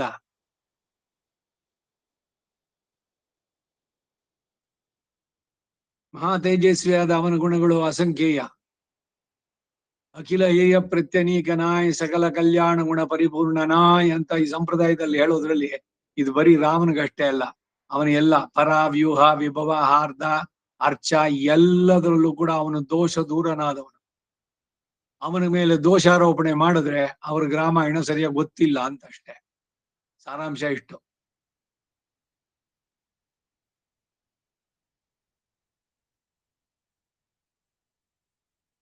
ರಾಮ ಏನ್ರಿ, ಈಸ್ ಎ ಸ್ಕೌಂಡ್ರಲ್. ಯಾವನು ಆಗಸ ಹೇಳದ್ನಂತೆ ಹೆಂಡ್ತಿನೇ ಬಿಟ್ನವಲ್ಲ ಅವನೇನು ಅಂತ. ಇವ್ರು ರಾಮಾಯಣ ಓದಿದ್ರ ಸರಿಯಾಗಿ? ಕೃಷ್ಣ ಜಾರ ಚೋರ, ಅವನ ಆ ಸಹಸ್ರನಾಮ ಅಥವಾ ಅಷ್ಟೋತ್ತರದಲ್ಲಿ ನೋಡಿ ಅವನು ಬ್ರಹ್ಮಚಾರಿ. ಈಗಿನ ಎಲ್ಲ ಪೋಲಿ ಹುಡುಗರು ಏನೋ ಕೆಲಸ ಮಾಡಿದ್ರು, ಯಾರ್ದೋ ಹೆಣ್ಣು ಅವ್ರ ಜೊತೆನಲ್ಲಿ ಹೋದ್ರು, ಇಲ್ಲ ಅವ್ರ ಜೊತೆ ಅನುಭವಿಸಿ ಅವ್ರನ್ನ ಬಿಟ್ರು, ಈ ತರದ ಕಥೆಗಳೇನಾದ್ರು ಉಂಟಾ? ಕೃಷ್ಣನಿಂದ ಪ್ರೆಗ್ನೆಂಟ್ ಆದಂತ ಹೆಣ್ಮಕ್ಳು ಎಷ್ಟು ಜನ? ಎಲ್ಲರೂ ಇದೆಯಾ? ನಮ್ಮ ಲೌಕಿಕದ ರೀತಿ ನೀತಿಗಳು, ಕೀಳು ಕಾಮನೆಗಳನ್ನ ಕೃಷ್ಣನಿಗೆ ಅನ್ವಯ ಮಾಡಿದ್ರೆ, ಯಾರೋ ಏನೋ ಕೆಟ್ಟ ಕೆಲಸ ಮಾಡ್ದ ಅಂದ್ರೆ ಅವ್ನ್ ಕೃಷ್ಣ ಕಣೋ, ಅವ್ನ್ ರಸಿಕ ಕಣೋ ಅಂತಂದ್ರೆ ದೊಡ್ಡ ಅಪಚಾರ ಭಗವಂತನಲ್ಲಿ.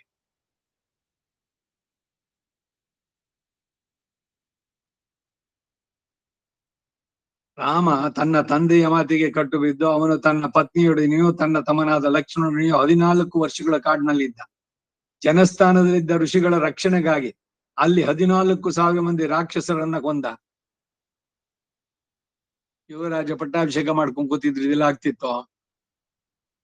ರಾಮಾಯಣ ಶರಣಾಗತಿ ಪೂರ್ಣವಾಗಿ ತಿಳಿಸೋದೇ ಇದು. ಶರಣಾಗತಿ ಶಾಸ್ತ್ರ ಒಂದೊಂದು ಕಾಂಡದಲ್ಲೂ ಕೂಡ ಆರಂಭ, ಪ್ರತಿ ಒಂದರಲ್ಲೂ ಕೂಡ ಪ್ರಧಾನವಾದದ್ದು ವಿಭೀಷಣ ಶರಣಾಗತಿ. ಅಭಯಂ ಸರ್ವಭೂತೇಭ್ಯೋ ದದಾಮಿ ಏತದ್ ವ್ರತಂ ಮಮ, ಇದು ರಾಮ ಚರಮ ಶ್ಲೋಕ. ಅವನ ಪತ್ನಿಯಾದ ವೈದೇಹಿಯನ್ನ ರಾವಣನೆಂಬ ದುಷ್ಟರಾಕ್ಷಸ ಅವನನ್ನು ಮೋಸಗೊಳಿಸಿ ಅಪಹರಿಸಿಕೊಂಡು ಹೋದ. ಜಟಾಯು ಎಂಬ ಗೃದ್ಧರ ರಾಜನಿಂದ ರಾಮನಿಗೆ ಈ ವೃತ್ತಾಂತ ತಿಳಿಯಿತು. ವ್ಯಸನಾಕ್ರಾಂತನಾದ ರಾಮನು ಸುಗ್ರೀವನೊಡನೆ ಸಖ್ಯವನ್ನ ಬೆಳೆಸಿ ಅವನ ಅಜುರಾದ ವಾನರರೊಡನೆ ಸಮುದ್ರ ತೀರಕ್ಕೆ ಬಂದು ಸೇತುವೆಯನ್ನ ಕಟ್ಟಿ ಲಂಕೆಯನ್ನ ಸೇರಿ ಅಲ್ಲಿ ಮಾಯಾವಿ ಎನಿಸಿದ ರಾವಣನನ್ನ ಅವನ ಬಂಧು ಮಿತ್ರ ಪರಿವಾರಗಳನ್ನ ಸೇರಿಸಿ ಕೊಂದ. ಆ ರಾವಣನಾದರೂ ಲೋಕ ಭಯಂಕರ, ದೇವಾಸುರರಿಂದಲೂ ಅವಧ್ಯನಾದವನು, ದೇವ ಬ್ರಾಹ್ಮಣರನ್ನ ಬಹಳವಾಗಿ ಹಿಂಸಿಸ್ತಾ ಇದ್ದವನು. ಅಂತವನನ್ನ ಕೊಂದು ಲೋಕ ಕ್ಷೇಮವನ್ನು ಉಂಟು ಮಾಡಿ ಆ ರಾವಣನ ತಮ್ಮನಾದ ವಿಭೀಷಣನಿಗೆ ಲಂಕೆಯಲ್ಲಿ ಪಟ್ಟವನ್ನ ಕಟ್ಟಿ ಅಲ್ಲಿಂದ ತನ್ನ ಭಾರ್ಯೊಡನೆಯೋ ವಾನರ ಸೈನ್ಯದೊಡನೆಯೋ ಹಿಂತಿರುಗಿದ. ರಾವಣನ ವಶದಲ್ಲಿದ್ದ ಪುಷ್ಪಕ ವಿಮಾನವನ್ನು ಏರಿ ಅಯೋಧ್ಯೆಗೆ ಹಿಂತಿರುಗಿ ಬಂದು ತನ್ನ ತಾಯಿಯರನ್ನ ಬಂಧು ಮಿತ್ರರನ್ನ ವೃತ್ತಿ ಪುರೋಹಿತರನ್ನ ಕಂಡು ಅವರನ್ನ ಆನಂದಗೊಳಿಸಿದ. ಹಿರಿಯರನ್ನ ಉಪಚರಿಸುತ್ತಾ ವಸಿಷ್ಠಾದಿ ಮಂತ್ರಿಗಳಿಂದ ಅಯೋಧ್ಯೆಯಲ್ಲಿ ಅಭಿಷಿಕ್ತನಾದ. ಆಮೇಲೆ ವಾನರ ರಾಜನಾದ ಸುಗ್ರೀವನನ್ನ, ಹನುಮಂತನನ್ನ, ಅಂಗದನನ್ನ ಅವರವರ ಸ್ಥಾನಕ್ಕೆ ಕಳಿಸಿಕೊಟ್ಟ. ತನ್ನ ಸಹೋದರರಾದ ಭರತ ಲಕ್ಷ್ಮಣ ಶತ್ರುಘ್ನರನ್ನ ಅತಿ ಪ್ರೇಮದಿಂದ ಆದರಿಸುತ್ತಾ ತನ್ನ ಪ್ರಿಯಾದ ಸೀತಾದೇವಿಯಿಂದ ಉಪಚರಿಸಲ್ಪಡುತ್ತಾ 11,000 ವರ್ಷಗಳವರೆಗೆ ಚತುಸ್ಸಮುದ್ರ ಮೇಖಲೆ. ಮೇಖಲೆ ಅಂದ್ರೆ ಏನು? ಮೇಖಲೆ ಮಾರಿ ಶ್ಯಾಮ ಮೌಂಜಿ ಪೃಥ್ವಿಗೆ, ಭೂಮಿಗೆ, ಸಮುದ್ರಗಳಿಂದ ಮೇಖಲೆ, ಅಂದ್ರೆ ಇಡೀ ಭೂಮಂಡಲಕ್ಕೆ ಅವನ ಏಕಚಕ್ರಾಧಿಪತ್ಯ. ಭೂಮಿಯನ್ನ ಪಾಲಿಸಿದ. 100 ಅಶ್ವಮೇಧಗಳನ್ನ, ಭೂರಿ ದಕ್ಷಿಣೆಗಳುಳ್ಳ ಯಾಗಗಳನ್ನ ನಡೆಸಿದ. ಬ್ರಾಹ್ಮಣ ಅನುಗ್ರಹದಿಂದ ತಾನು ಕೋರಿದ ಕೋರಿಕೆಗಳನ್ನೆಲ್ಲ ಪಡೆದು ಸರ್ವಭೂತ ದಯಾಪರ ಎನಿಸಿ ಧರ್ಮದಿಂದ ಪ್ರಜೆಗಳನ್ನ ಪೋಷಿಸ್ತಾ ಇದ್ದ.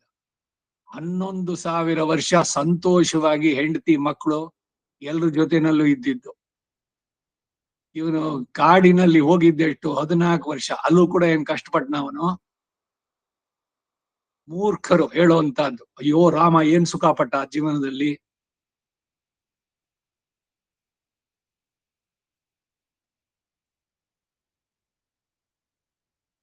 ಆ ರಾಮರಾಜ್ಯದಲ್ಲಿ ಪ್ರಾಣಿಗಳಿಗೆ ಹಸಿವು ವಯರ್ಗೆ ಇಲ್ಲ, ರೋಗ ಬಾಧೆಗಳಿಲ್ಲ, ಎಣೆ ಇಲ್ಲದ ತೇಜಸ್ಸಿನಿಂದ ಸದ್ಗುಣಗಳಿಂದ ಶೋಭಿಸ್ತಾ ಇದ್ದ ರಾಮನು ಸಮಸ್ತ ಭೂತಗಳಿಗಿಂತಲೂ ಮೇಲೆನಿಸಿದ್ದ.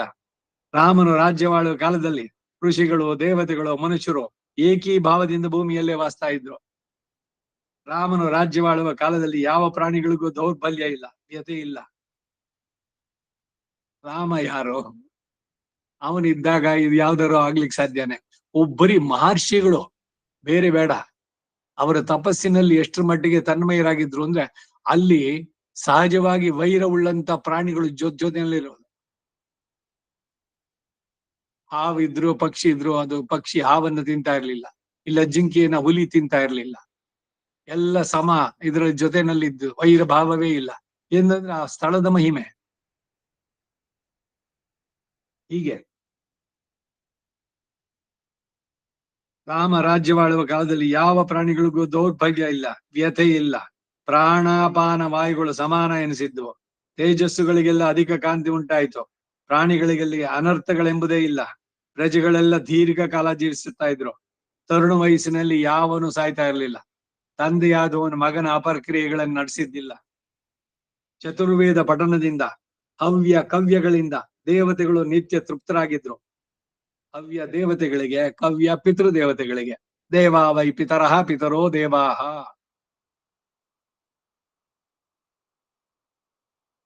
ಕೆರೆ, ತೋಟ ಮೊದಲಾದ ಧರ್ಮ ಕಾರ್ಯಗಳಿಂದಲೋ ಯಜ್ಞಗಳಿಂದಲೋ ರಾಮರಾಜ್ಯ ಯಾವಾಗಲೂ ಸರ್ವ ಸಂತೋಷಕರವಾಗಿತ್ತು. ನೊಣ, ಸೊಳ್ಳೆ, ದುಷ್ಟಮೃಗ, ವಿಷಸರ್ಪಗಳು ಮುಂತಾದವುಗಳ ಬಾಧೆ ಇರಲಿಲ್ಲ. ಆ ರಾಮರಾಜ್ಯದಲ್ಲಿ ಜಲಗಂಡ ಇಲ್ಲ, ಅಗ್ನಿಗಂಡವೂ ಇಲ್ಲ, ಅಕಾಲ ಮರಣ ಇಲ್ಲ. ಯಾರೋ ನೀರ್ನಲ್ಲಿ ಬಿದ್ದು ಸತ್ರು, ಇಲ್ಲ ಬೆಂಕಿನಲ್ಲಿ ಸುಟ್ಕೊಂಡು ಸತ್ರು, ಈ ತರ ಸುದ್ದಿಗಳು ರಾಮರಾಜ್ಯದಲ್ಲಿಲ್ಲ. ಅಗ್ನಿಯು ಕೂಡ ಮುಟ್ಟಿದವರನ್ನು ಸುಡುತ್ತಾ ಇರಲಿಲ್ಲ. ಅಧಾರ್ಮಿಕರಾಗಲಿ, ಲೋಭಿಗಳಾಗಲಿ, ಮೂರ್ಖರಾಗಲಿ ಆ ದೇಶದಲ್ಲಿ ಇರಲಿಲ್ಲ. ಎಲ್ಲಾ ವರ್ಣದವರು ಶಿಷ್ಟರಾಗಿಯೂ ಇಷ್ಟರಾಗಿಯೂ ಪ್ರಾಜ್ಞರಾಗಿದ್ರು. ಶಿಷ್ಟಾಚಾರವನ್ನು ಮೀರದೇ ಇರುವಂತವ್ರು. ಯುಕ್ತ ಆಯುಕ್ತಾ ಅಲೂಕ್ಷಾ ಧರ್ಮ ಕಾಮಾಸ್ಯು ಯಥಾತೆ ತೇಷು ವರ್ತೇರನ್. ಏಷ ಆದೇಶ, ಏಷ ಉಪದೇಶ, ಏಷ ವೇದೋಪನಿಷತ್. ಹಾಗೆ ಪ್ರತಿ ಒಬ್ಬರು ಕೂಡ ಧರ್ಮದಿಂದ ಅತಿಕ್ರಮಿಸಿದ್ದವರಲ್ಲ. ರಾಮನು ಜನಸ್ಥಾನಕ್ಕೆ ಹೋಗುವ ಮೊದಲು ರಾಕ್ಷಸರಿಂದ ನಾಶಗೊಳಿಸಲ್ಪಟ್ಟಂತಹ ಸ್ವಾಹ, ಸ್ವಧ ಮುಂತಾದ ಪೂಜಾ ವಿಧಿಗಳನ್ನೆಲ್ಲ ನೆಲೆಗೊಳಿಸಿ ಪಿತೃಗಳಿಗೂ ದೇವತೆಗಳಿಗೂ ತೃಪ್ತಿಯನ್ನು ಉಂಟು ಮಾಡಿದ. ರಾಮನ ಆಳ್ವಿಕೆಯಲ್ಲಿ ಎಲ್ಲರೂ ಸಂತಾನ ಸಮೃದ್ಧಿಯುಳ್ಳವರಾಗಿ ಸಾವಿರಾರು ವರ್ಷಗಳು ಜೀವಿಸುತ್ತಾ ಇದ್ರು. ಜ್ಯೇಷ್ಠರು ಕನಿಷ್ಠರಿಗೆ ಶ್ರಾದ್ದ ಮಾಡುವ ಪ್ರಸಕ್ತಿಯೇ ಇಲ್ಲ. ಇದೇ ಹೇಳಿದ್ದು, ತಂದೆ ಮಗನಿಗೆ ಶ್ರಾದ್ದ ಮಾಡೋದೆ. ಇಂತಹ ಮಹಾಮಯುಳ್ಳ ರಾಮ 11,000 ವರ್ಷಗಳವರೆಗೆ ಸಮಸ್ತ ಪ್ರಾಣಿಗಳ ಮನಸ್ಸಿಗೂ ಪ್ರೀತಮ ಎನಿಸಿ ರಾಜ್ಯವನ್ನು ನಡೆಸಿದ. ಇದು ರಾಮರಾಜ್ಯ. ಅವನ ಶುಭ ಲಕ್ಷಣಗಳನ್ನು ಕೇಳಬೇಕೆ? ಶ್ಯಾಮಲ ವರ್ಣದ ಮೈ, ಆಜಾನುಬಾಹು ಮರವಿಂದದಲಾಯತಾಕ್ಷಂ ರಾಮಂ ನಿಶಾಚರ ವಿನಾಶಕರಂ ನಮಾಮಿ. ಯೌವನ ವಯಸ್ಸು, ಕೆಂಪಾದ ಕಡೆಗಣ್ಣುಗಳು, ಮದದಾನೆಯಂತೆ ಗಂಭೀರವಾದ ನಡೆ, ಮೊಳಕಾಲಿವರೆಗೆ ನೀಡಿದ್ದು ತೋಳುಗಳು. ಇದನ್ನೇ ಆಜಾನುಬಾಹು ಅಂತ ಹೇಳಿದ್ದು. ಕೈ ಪಕ್ಕದಲ್ಲಿ ಬಿಟ್ರೆ ಮಂಡಿ ತನಕ ಬರ್ತಾ ಇತ್ತು, ಅಷ್ಟು ದೊಡ್ಡದಾಗಿತ್ತು. ಸೌಂದರ್ಯದ ಲಕ್ಷಣಗಳು ಇದೆಲ್ಲ. ಈ ಶಿಲ್ಪಶಾಸ್ತ್ರ ಇವುಗಳಲ್ಲೆಲ್ಲ ಹೇಳುತ್ತೆ. ಪುರುಷನಾಗಲಿ ಅವನ ದೈಹಿಕ ಸೌಂದರ್ಯ ಹೇಗಿರ್ಬೇಕು, ಸ್ತ್ರೀ ಹೆಂಗಿರ್ಬೇಕು. ಬೇಲೂರ್ಗೆ ಹೋಗಿ ಗೈಡನ್ ಕೇಳಿದ್ರೆ ಹೇಳ್ತಾಳೆ ಎಲ್ಲ. ಆ ಶಿಲಾಬಾಲಿಕೆಯರು ಇವರುಗಳೆಲ್ಲ ಅದ್ರಲ್ಲಿ ಯಾವ್ಯಾವ ಕ್ಯಾಟಗರೀಸ್ ಅಂತ ಪದ್ಮಿನಿ ಇದು ಅಂತೆಲ್ಲ ಹೇಳ್ತಾರೆ. ಸಾತ್ವಿಕ, ರಾಜಸ, ತಾಮಸ ಆ ಗುಣಗಳಲ್ಲಿ ಇದ್ದವರು, ಅವರ ಸ್ವರೂಪ ಸ್ವಭಾವಗಳು ಎಲ್ಲ ತಿಳಿಸುವಂತದ್ದು. ಹಾಗೆ ಎತ್ತರವಾದ ಹೆಗಲು, ಸಿಂಹದಂತೆ ಉಬ್ಬಿದ ಸ್ಕಂದಗಳು. ಎಂತಹ ಇಂತಹ ರಾಮ ರಾಜ್ಯವನ್ನು ನಡೆಸುವಾಗ ಪ್ರಜೆಗಳೆಲ್ಲ ರಾಮೋ ರಾಮ ರಾಮ ಇತಿ ಏನು ಅಭವತ್ ರಾಮ ಬಹಳ ಸುಂದರವಾಗಿದೆ. ಪಟ್ಟಾಭಿಷೇಕ ಸರ್ಗದಲ್ಲಿ ಹೇಳ್ಬೇಕಾದ್ರೆ ಎಲ್ಲರೂ ಕೂಡ ರಾಮ ಅಂತ ಪ್ರಶಂಸೆನೇ ಎಲ್ಲಾ ಕಡೆನೂ ಕೇಳ್ತಾ ಇದ್ದಿದ್ದು. ಜಗತ್ತೆಲ್ಲವೂ ರಾಮನಾಮಮಯವಾಗಿತ್ತು. ರಾಮನ ಕಾಲದಲ್ಲಿ ರಾಮನನ್ನ ನೋಡದೆ ಇದ್ರೆ, ಅಥವಾ ಇವರು ರಾಮನನ್ನ ನೋಡದೆ ಇದ್ರೆ ತಮ್ಮ ಶರೀರವೇ ವ್ಯರ್ಥ, ನಮ್ಮ ಬದುಕೆ ಜನ್ಮವೇ ವ್ಯರ್ಥ ಅಂತ ಅವರೇ ದೂಷಿಸ್ಕೊಳ್ತಾ ಇದ್ರಂತೆ. ಆ ರಾಮ ತನ್ನ ಆಳ್ವಿಕೆಗೆ ಒಳಪಟ್ಟ 4 ಬಗೆಯ ಪ್ರಜೆಗಳನ್ನ ಸ್ವರ್ಗಕ್ಕೆ ಏರಿಸಿ ತಾನು ಸ್ವರ್ಗವನ್ನು ಸೇರಿದ. ಸರಿಯು ನದಿನಲ್ಲಿ ಹೋಗಿ ಆತ್ಮಹತ್ಯೆ ಮಾಡ್ಕೊಂಡ ಅಂತ ಬರೀತಾರೆ. ಅನ್ರು ಚರಾಚರಂಗಳೈ ವೈಕುಂದತ್ತೇತಿ. ಕುಲಶೇಖರ ಆಳ್ವಾರ್ ಅವರ ಪೆರುಮಾಳ್ ತಿರುಮಳಿ 105 ಪಾಶುರಗಳ ಕಡೆ 2 ಪಾಶುರದಲ್ಲಿ ಅಂದ್ರೆ ಚರ ಅಚರಂಗಳೈ ವೈಕುಂದಕ್ಕೆ ಏತ್ತಿ ಅಂದ್ರು.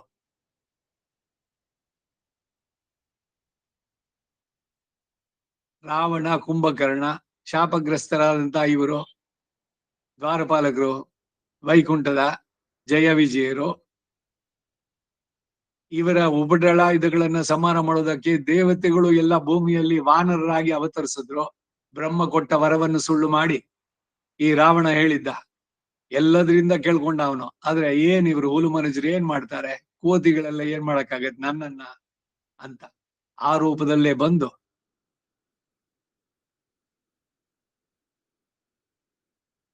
ಅವನನ್ನ ಸಂಹರಿಸಿ ಧರ್ಮವನ್ನ ಎಸ್ಟಾಬ್ಲಿಷ್ ಮಾಡಿ ಅರಣ್ಯದಲ್ಲಿ ಮಹರ್ಷಿಗಳಿಗೆ ಇದ್ದಂತಹ ತೊಂದರೆ ಇವರುಗಳಿಂದ ಎಲ್ಲವನ್ನು ಪೂರ್ಣವಾಗಿ ಯಾರು ಆಶ್ರಯಿಸಿದ್ರು ಅಂತವರನ್ನ ಪೂರ್ಣವಾಗಿ ರಕ್ಷಿಸಿದಂತು. ಶರಣಾಗತ ರಕ್ಷೈಕ ವ್ರತಿ. ತನ್ನ ಸ್ವ ಇಚ್ಛೆಯಿಂದ ಇಲ್ಲಿ 8 ಬಗೆಯ ರಾಜವಂಶಗಳನ್ನ ನೆಲೆಗೊಳಿಸಿದ. 8 ಬಗೆಯ ರಾಜವಂಶಗಳು. ಯಾಕೆ 8 ಬಗೆ? ರಾಮ, ಲಕ್ಷ್ಮಣ, ಭರತ, ಶತ್ರುಘ್ನ ಇಬ್ಬರಿಗೂ ಇಬ್ಬಿಬ್ರು ಮಕ್ಕಳು. ಒಬ್ಬೊಬ್ಬರನ್ನು ಒಂದೊಂದು ಕಡೆಯಲ್ಲಿ ನಿಲ್ಲಿಸಿ ಅದರಿಂದ ಉಂಟಾಗಿದ್ದು. ರಾಮನು ಜ್ಞಾನ ವೈರಾಗ್ಯಾದಿಗಳಲ್ಲಿ ನಿನಗಿಂತಲೂ ಎಷ್ಟೋ ಮೇಲಾದವನು. ರಾಮನಿಗೆ ಇವನ್ ಸಮ ಮಾಡಕ್ಕಾಗತ್ಯ? ಭಗವಂತಂದು ಉದಾಹರಣೆ ಹೇಳಿದ್ ಸರಿ. ಅವನು ನಿಸ್ಸಮಾಭ್ಯಧಿಕ, ಅವನಿಗೆ ಸಮರು ಇಲ್ಲ ಅಧಿಕರು ಇಲ್ಲ. ನಿನ್ನ ಮಗನಿಗಿಂತಲೂ ಎಷ್ಟೋ ಹೆಚ್ಚು ಪುಣ್ಯಭಾಗಿಯಾದವನು. ಅವನೇ ಕಾಲಗತಿಯನ್ನು ಹೊಂದಿದ ಅಂತಂದ ಮೇಲೆ ನಿನ್ನ ಮಗನಿಗಾಗಿ ಚಿಂತೆ ಯಾಕೆ? ಇನ್ನೂ ಒಂದು ಯಾಗವನ್ನಾದ್ರೂ ಮಾಡದೆ, ದಕ್ಷಿಣೆಯನ್ನಾದ್ರೂ ಕೊಡದಿದ್ದ ನಿನ್ನ ಮಗನಿಗೆ ನೀನು ದುಃಖಿಸಬೇಡ ಅಂದ. ಇಲ್ಲಿಗೆ 59ನೇ ಅಧ್ಯಾಯ. ಅಷ್ಟಮೈಷಿ ಸಮೇತ ಶ್ರೀಕೃಷ್ಣಾಯ ಪರಬ್ರಹ್ಮಣೇ ನಮಃ. 60ನೇ ಅಧ್ಯಾಯ ಭಗೀರಥ ಚರಿತ್ರೆ. ಅಷ್ಟಮೈಷಿ ಸಮೇತ ಶ್ರೀಕೃಷ್ಣಾಯ ಪರಬ್ರಹ್ಮಣೇ ನಮಃ. ಹೇ ಸೃಂಜಯ, ಭಗೀರಥ ಎಂಬ ಮಹಾರಾಜನು ಕೂಡ ಮೃತನಾದ ಅನ್ನೋದನ್ನ ನಾವು ಕೇಳಿದ್ದೇವೆ. ಅವನ ಪ್ರಭಾವ ಅಸಾಧಾರಣವಾದದ್ದು. ತನ್ನ ಪೂರ್ವ ಪಿತಾಮಹರನ್ನ ಉದ್ಧರಿಸುವುದಕ್ಕಾಗಿ ಆಕಾಶ ಗಂಗೆಯನ್ನ ಅವನ ಕೆಳಕ್ಕಿಳಿಸಿದ. ತ್ರಿಪಥಘ ಬಾಲಕಾಂಡದಲ್ಲೇ ಗಂಗಾವತರಣದ ವೃತ್ತ ಅಂತ. ಅವನ ಬಾಹುವೀರ್ಯಕ್ಕೆ ಇಂದ್ರನು ಪ್ರಸನ್ನನಾದ. ಆ ಭಗೀರಥನು ಪೂರ್ಣ ದಕ್ಷಿಣೆಗಳುಳ್ಳ 100 ಅಶ್ವಮೇಧಗಳನ್ನ 100 ಅಶ್ವಮೇಧಗಳನ್ನ ನಡೆಸಿದ್ದು. ಹವಿಸ್ಸುಗಳಿಂದಲೂ ಮಂತ್ರಗಳಿಂದಲೂ ಅನ್ನಗಳಿಂದಲೂ ದೇವತೆಗಳನ್ನ ತೃಪ್ತಿಗೊಳಿಸಿದ. ಆ ಭಗೀರಥನು ಗಂಗಾ ತೀರದ ಉಭಯ ಪಾರ್ಶ್ವಗಳಲ್ಲಿ ಉದ್ಗಮ ಸ್ಥಾನದಿಂದ ಸಂಗಮ ಸ್ಥಾನದವರೆಗೆ, ಗಂಗೆ ಹುಟ್ಟಿದ ಜಾಗದಿಂದ ತಲುಪಿದ ತನಕ ಸುವರ್ಣಮಯಗಳಾದ ಇಟ್ಟಿಗೆಗಳಿಂದ ಮಾಡಿಸಲ್ಪಟ್ಟ ಸ್ಥಂಡಿಲಗಳನ್ನ ಕಟ್ಟಿದ್ದಾಗಿ ಕೇಳ್ತೇವೆ. ಸ್ಥಂಡಿಲಂ ಕಲ್ಪಯಿತ್ವಾ ಆಪಸ್ತಂಭ ಸೂತ್ರದಲ್ಲಿ ಯಜ್ಞಕ್ಕೆ ವೇದಿಕೆಯನ್ನ ಸಿದ್ಧ ಮಾಡುವಂತದ್ದು. ಇಟ್ಟಿಗೆಯನ್ನ ಇಟ್ಟು ಸಮತಟ್ಟಾದ ಜಾಗದಲ್ಲಿ ಆ ಭೂಮಿ ಶುದ್ಧವಾಗಿರಬೇಕು. ಗೋಮಯದಿಂದ ಸಾರಿಸಿ ಪ್ರಾಚೀ ಪೂರ್ವಮದಕ್ ಸಂಸ್ಥಂ ದಕ್ಷಿಣಾರಂಭ ಮಾಲಿಕೇತ್ ಎಲ್ಲ ಸ್ಥಂಡಿಲ ಕಲ್ಪನೆ. ಆ ರೀತಿ ಸುವರ್ಣದ ಇಟ್ಟಿಗೆಗಳಿಂದ ಗಂಗಾ ನದಿಯ ಉಗಮದಿಂದ ಗಂಗೋತ್ರಿ ಅಲ್ಲಿಂದ ಅವಳು ಸಮುದ್ರ ಸೇರೋ ತನಕ ಎಲ್ಲ ಕಡೆನಲ್ಲೂ ಉದ್ದಕ್ಕೂ ಮಾಡಿದಂತೆ. ಅವನು ಸುವರ್ಣ ಅಲಂಕೃತವಾದ ಲಕ್ಷ ಕನ್ಯೆಯರನ್ನ ಉತ್ತಮ ರಥಗಳಲ್ಲಿ ಕುಳ್ಳಿರಿಸಿ ದಾನ ಮಾಡಿ ಬ್ರಾಹ್ಮಣನ ಸಂತೋಷಗೊಳಿಸಿದ.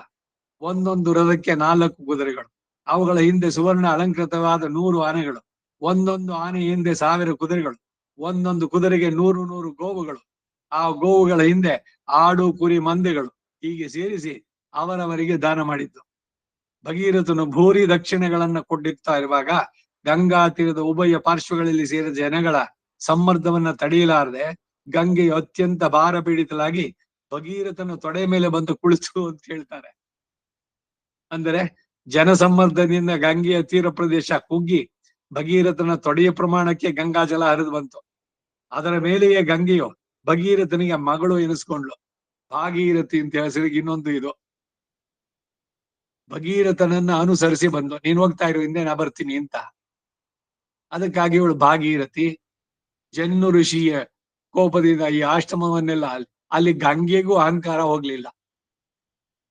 ಜೋರಾಗಿ ಬಂದ್ಲು, ಆಶ್ರಮವನ್ನು ಕೊಚ್ಕೊಂಡು ಹೋಗುವಂತೆ. ಇವನು ಕೈನಲ್ಲಿ ಒಂದು ಆಪೋಷಣ ತಗೊಂಡ್ಬಿಟ್ಟ, ಮುಗೀತು ಗಂಗೆದು. ಮತ್ತೆ ಭಗೀರಥ ಋಷಿಯನ್ನ ಪ್ರಾರ್ಥಿಸಿದ, ಅಯ್ಯೋ ಗಂಗೆಯನ್ನು ಕಳಿಸ್ಕೊಡು, ನಾನಿನ್ನು ಕೆಳಗೆ ಹೋಗ್ಬೇಕು ಪಾತಾಳಕ್ಕೆ. ಅವಳು ತ್ರಿಪಥಗೆ ಕಿವಿಯಿಂದ ಬಿಟ್ಟ, ಬಲಗಿವಿಯಿಂದ. ಅದಕ್ಕಾಗಿ ಬಲಗಿವಿ ಯಾವಾಗ್ಲೂ ಮುಟ್ಕೊಂಡ್ರೆ ಶುದ್ಧಿ ಅಂತ. ಕರ್ಣಾಚಮನ, ಅಚ್ಯುತಾಯನ್ಮ ಅನಂತಾಯನ್ಮ ಗೋಯಿದಾಯನ್ಮ ಅಂತ ಹೇಳಿ ಕಿವಿಯನ್ನು ಮುಟ್ಕೊಳ್ಳೋದು ಗಂಗೆ ಉಗಮವಾದದ್ದು. ಜಾಹ್ನವಿ ಅವಳು. ಸೂರ್ಯ ವರ್ಚಸ್ಸುಳ್ಳ ಗಂಧರ್ವರು, ಪಿತೃದೇವತೆಗಳು ಮತ್ತು ಮನುಷ್ಯರ ಮುಂದೆ ಇದೇ ವಿಷಯವನ್ನ ಗಾದೆಗಳಾಗಿ ಹಾಡ್ತಾರೆ. ರಾಮಾಯಣ ಎಲ್ಲ ರೀತಿಯಲ್ಲೂ ಕೂಡ. ಯಜ್ಞ ಮಾಡುತ್ತಿದ್ದ ಇಕ್ಷ್ವಾಕು ವಂಶದ ಆ ಭಗೀರಥನನ್ನ ಗಂಗಾದೇವಿಯು ತನಗೆ ತಂದೆಯನ್ನಾಗಿಯೋ ಪ್ರಭುವನ್ನಾಗಿಯೋ ಅಂಗೀಕರಿಸಿದಳು. ಅವನ ಯಜ್ಞಕಾಲದಲ್ಲಿ ಇಂದ್ರಾದಿ ದೇವತೆಗಳೇ ಅವನ ಸಭೆಯನ್ನು ಅಲಂಕರಿಸ್ತಾ ಇದ್ರು. ಇಂದ್ರ ಯಸ್ವಾಹ ಅಂದ್ರೆ ಅಗ್ನಿಯ ಕುಂಡದಿಂದ ಇಂದ್ರ ಎದ್ದು ಬಂದು ಅವನು ಬರೀ 1 ಸ್ಪೂನ್, ಅರ್ಧ ಸ್ಪೂನ್, 1 ತೊಟ್ಟೆ ತುಪ್ಪ ಆಗ್ತಾ ಇರೋದಲ್ಲ, ಅವನಿಗೆ ಯಥೋಚಿತವಾಗಿ ಎಲ್ಲ ವಸ್ತ್ರ, ಹಣ್ಣು ಪ್ರತಿ ಒಂದನ್ನು ಕೊಡ್ತಾ ಇದ್ದ. ಎಲ್ಲವನ್ನು ಸ್ವೀಕಾರ ಮಾಡಿ ಸಂತೋಷದಿಂದ ಅವರು ಹರಿಸು ಹೋಗಿದ್ದು. ಪ್ರತ್ಯಕ್ಷವಾಗಿ ಅವರು ತಗೊಳ್ತಾ ಇದ್ರು. ಒಂದಕ್ಕೆ ಕಾಲದಲ್ಲಿ ಬದಲಾವಣೆ ಆದ್ಮೇಲೆ ಪರೋಕ್ಷ ಪ್ರಿಯ ಇವ ಈ ದೇವಾಹ, ಪರೋಕ್ಷದಲ್ಲಿ ಅವರು ಪ್ರಿಯರು.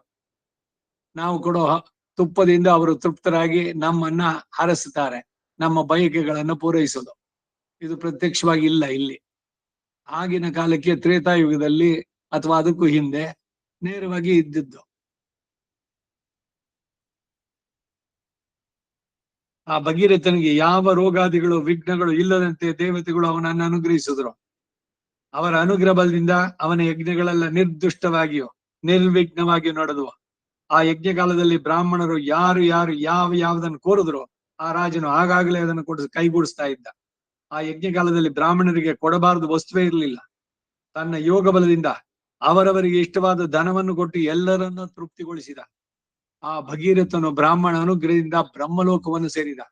ಅವನಲ್ಲಿದ್ದ ಇನ್ನೊಂದು ಅತಿಶಯವಾದ ಮಹಿಮೆ ಏನು ಅಂತಂದ್ರೆ, ಸೂರ್ಯ ಕಿರಣಗಳನ್ನೇ ಕುಡಿದು ಜೀವಿಸತಕ್ಕಂಥ ಋಷಿಗಳು.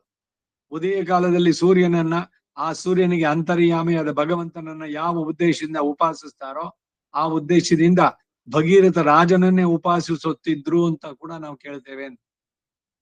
ಹೇ ಸೃಂಜಯ, ಧರ್ಮ ವೈರಾಗ್ಯಾದಿಗಳಲ್ಲಿ ನಿನಗಿಂತಲೂ ಮೇಲಾದ ಆ ಭಗೀರಥನೇ ಅವನು ಕೂಡ ಮೃತನಾದ. ನಿನ್ನ ಮಗನಿಗಿಂತಲೂ ಅವನು ಎಷ್ಟೋ ಪುಣ್ಯ ಕಾರ್ಯಗಳನ್ನ ನಡೆಸಿದ್ದ. ಹೀಗಿರುವಾಗ ಯಜ್ಞಗಳನ್ನು ಮಾಡದೆ, ಬ್ರಾಹ್ಮಣರಿಗೆ ದಕ್ಷಿಣೆಯನ್ನೂ ಕೊಡದೆ ಕಾಲಗತಿಯನ್ನು ಹೊಂದಿದ ನಿನ್ನ ಮಗನಾಗಿ ದುಃಖಿಸೋದುಂಟೆ ಎಂದ.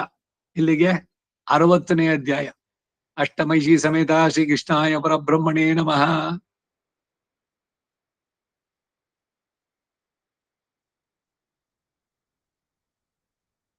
ಮುಂದೆ 61ನೇ ಅಧ್ಯಾಯ, ದಿಲೀಪನ ಚರಿತ್ರೆ. ಹೇ ಸಂಜಯ, ಹೀಗೆ ದಿಲೀಪ ಎಂಬ ರಾಜ ಮೃತನಾದದ್ದನ್ನು ನಾವು ಕೇಳ್ತೇವೆ. ಅವನು 100 ಯಜ್ಞಗಳನ್ನು ನಡೆಸಿದವ. ಅವನ ಯಜ್ಞಕಾಲದಲ್ಲಿ ಲಕ್ಷೋಪಲಕ್ಷ ಬ್ರಾಹ್ಮಣರು ತಮ್ಮ ಪುತ್ರ ಪೌತ್ರಾದಿಗಳನ್ನೇ ಬಂದು ಯಾಗ ಕಾರ್ಯದಲ್ಲಿ ಅನ್ವಯಿಸಿ ಅನ್ನ ದಕ್ಷಿಣೆಗಳ ತೃಪ್ತಿ ಹೊಂದಿದ್ರು.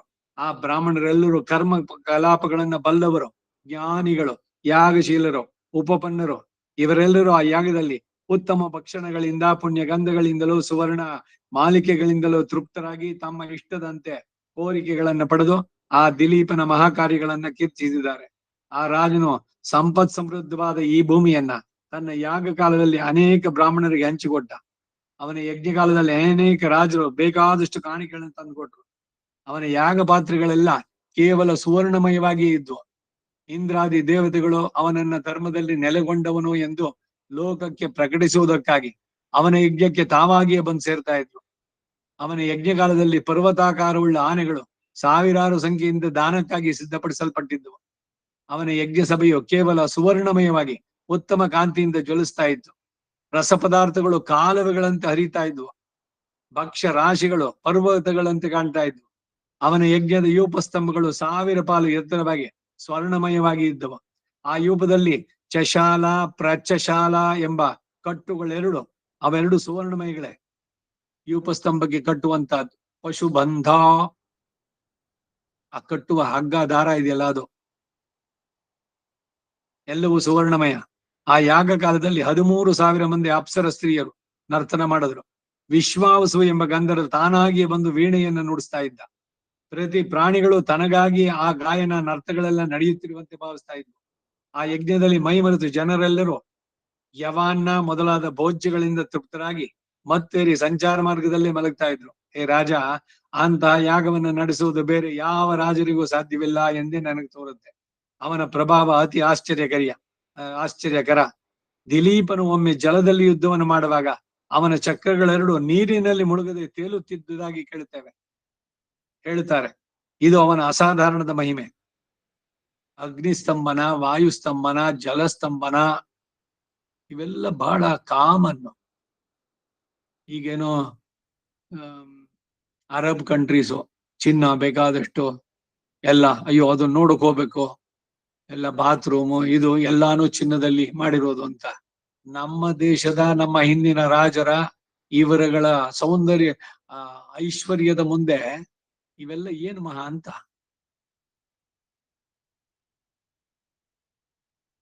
ಋಷಯೋ ವಾತರಶನಾಹ, ಆರಣ್ಯಕದಲ್ಲಿ ಋಷಯ ವಾತಃ ಅಶನಾಹ ಅಂದ್ರೆ ಗಾಳಿಯನ್ನೇ ಆಹಾರವಾಗಿ ಕೊಡ್ತಾ ಇದ್ರು ವಾಯು ಭಕ್ಷಕರು ಅಂತ. ಇದೇನು ರಾಕ್ಷಸರಂತೆ ಏನೋ ಮಾಂಸ ಭಕ್ಷಕರಲ್ಲ, ಕೇವಲ ಗಾಳಿಯನ್ನೇ ಕುಡಿದು ಬದುಕಿರುವಂತವ್ರು. ಎಂತಹ ಸಿದ್ಧಿಗಳನ್ನ ಪಡೆದಿದ್ರು ಅಂತ. ಶರೀರವನ್ನು ಹೇಗೆ ಮೇಂಟೈನ್ ಮಾಡಿದ್ದು? ಅನ್ನ ಇಲ್ದಿದ್ರೆ ಶರೀರ ಇರುತ್ತೋ? ಇವರುಗಳೆಲ್ಲ ಹೇಗೆ ಉಳಿದ್ರು? ಇಂದಿಗೂ ಕೂಡ ಹಿಮಾಲಯದಲ್ಲಿ ಮಾಡುವಂತ ತಪಸ್ವಿಗಳು. ಆಟೋಬಯೋಗ್ರಫಿ ಆಫ್ ಎ ಯೋಗಿ ಅಂತ ಯತೀಶ್ವರನ್ ಅಂತ ಬರೆದಿದ್ದು ಓದ್ ನೋಡಿ. ಯಾವುದೋ ಕಾಲದಲ್ಲಿ ಇದು ನಡೆದಿದ್ದು ಅಂತಲ್ಲ, ಇಂದಿಗೂ ಕೂಡ ಇದ್ದಾರೆ. ಏನನ್ನು ತಿನ್ನೋಲ್ಲ, ಬರೀ ಗಾಳಿ. ಎಂತಹ ಅಲ್ಲಿ ಹಿಮ ಬೀಳ್ತಾ ಇರುತ್ತೆ, ಬರೀ ಒಂದ್ ಲಂಗೋಟಿ ಕಟ್ಕೊಂಡಿರೋದಷ್ಟೇ. ಗುಹ್ಯಂ ನಿಗೂಢತಿ ಅಂತ ಹೇಳ್ದಂಗೆ. ಗುಹ್ಯೋ ವಾಯೇಶೋ ಅಗ್ನಿ, ದಿಗಂಬರರು ಮಿಕ್ಕ ಇದರಲ್ಲಿ ಶರೀರ ಶೈತ್ಯವನ್ನ ಹೇಗೆ ಎಲ್ಲ ಅತೀತರಾದವರವರು. ಶೀತ, ಉಷ್ಣ, ದುಃಖ, ಸುಖ, ಭಗವಂತನನ್ನ ಚಿಂತನೆಯ ತಪಸ್ಸುಗಳಲ್ಲಿ ಎಷ್ಟರ ಮಟ್ಟಿಗೆ ತನ್ಮಯತೆ. ಏನ್ ಯಾತಕ್ಕಾಗಿ ಇಂದ ಲೋಕಹಿತಕ್ಕಾಗಿ ನಡೆಸುವಂತಹದ್ದು, ತಮ್ಮ ಸ್ವಾರ್ಥಕ್ಕಾಗಲ್ಲ. ಈ ರೀತಿ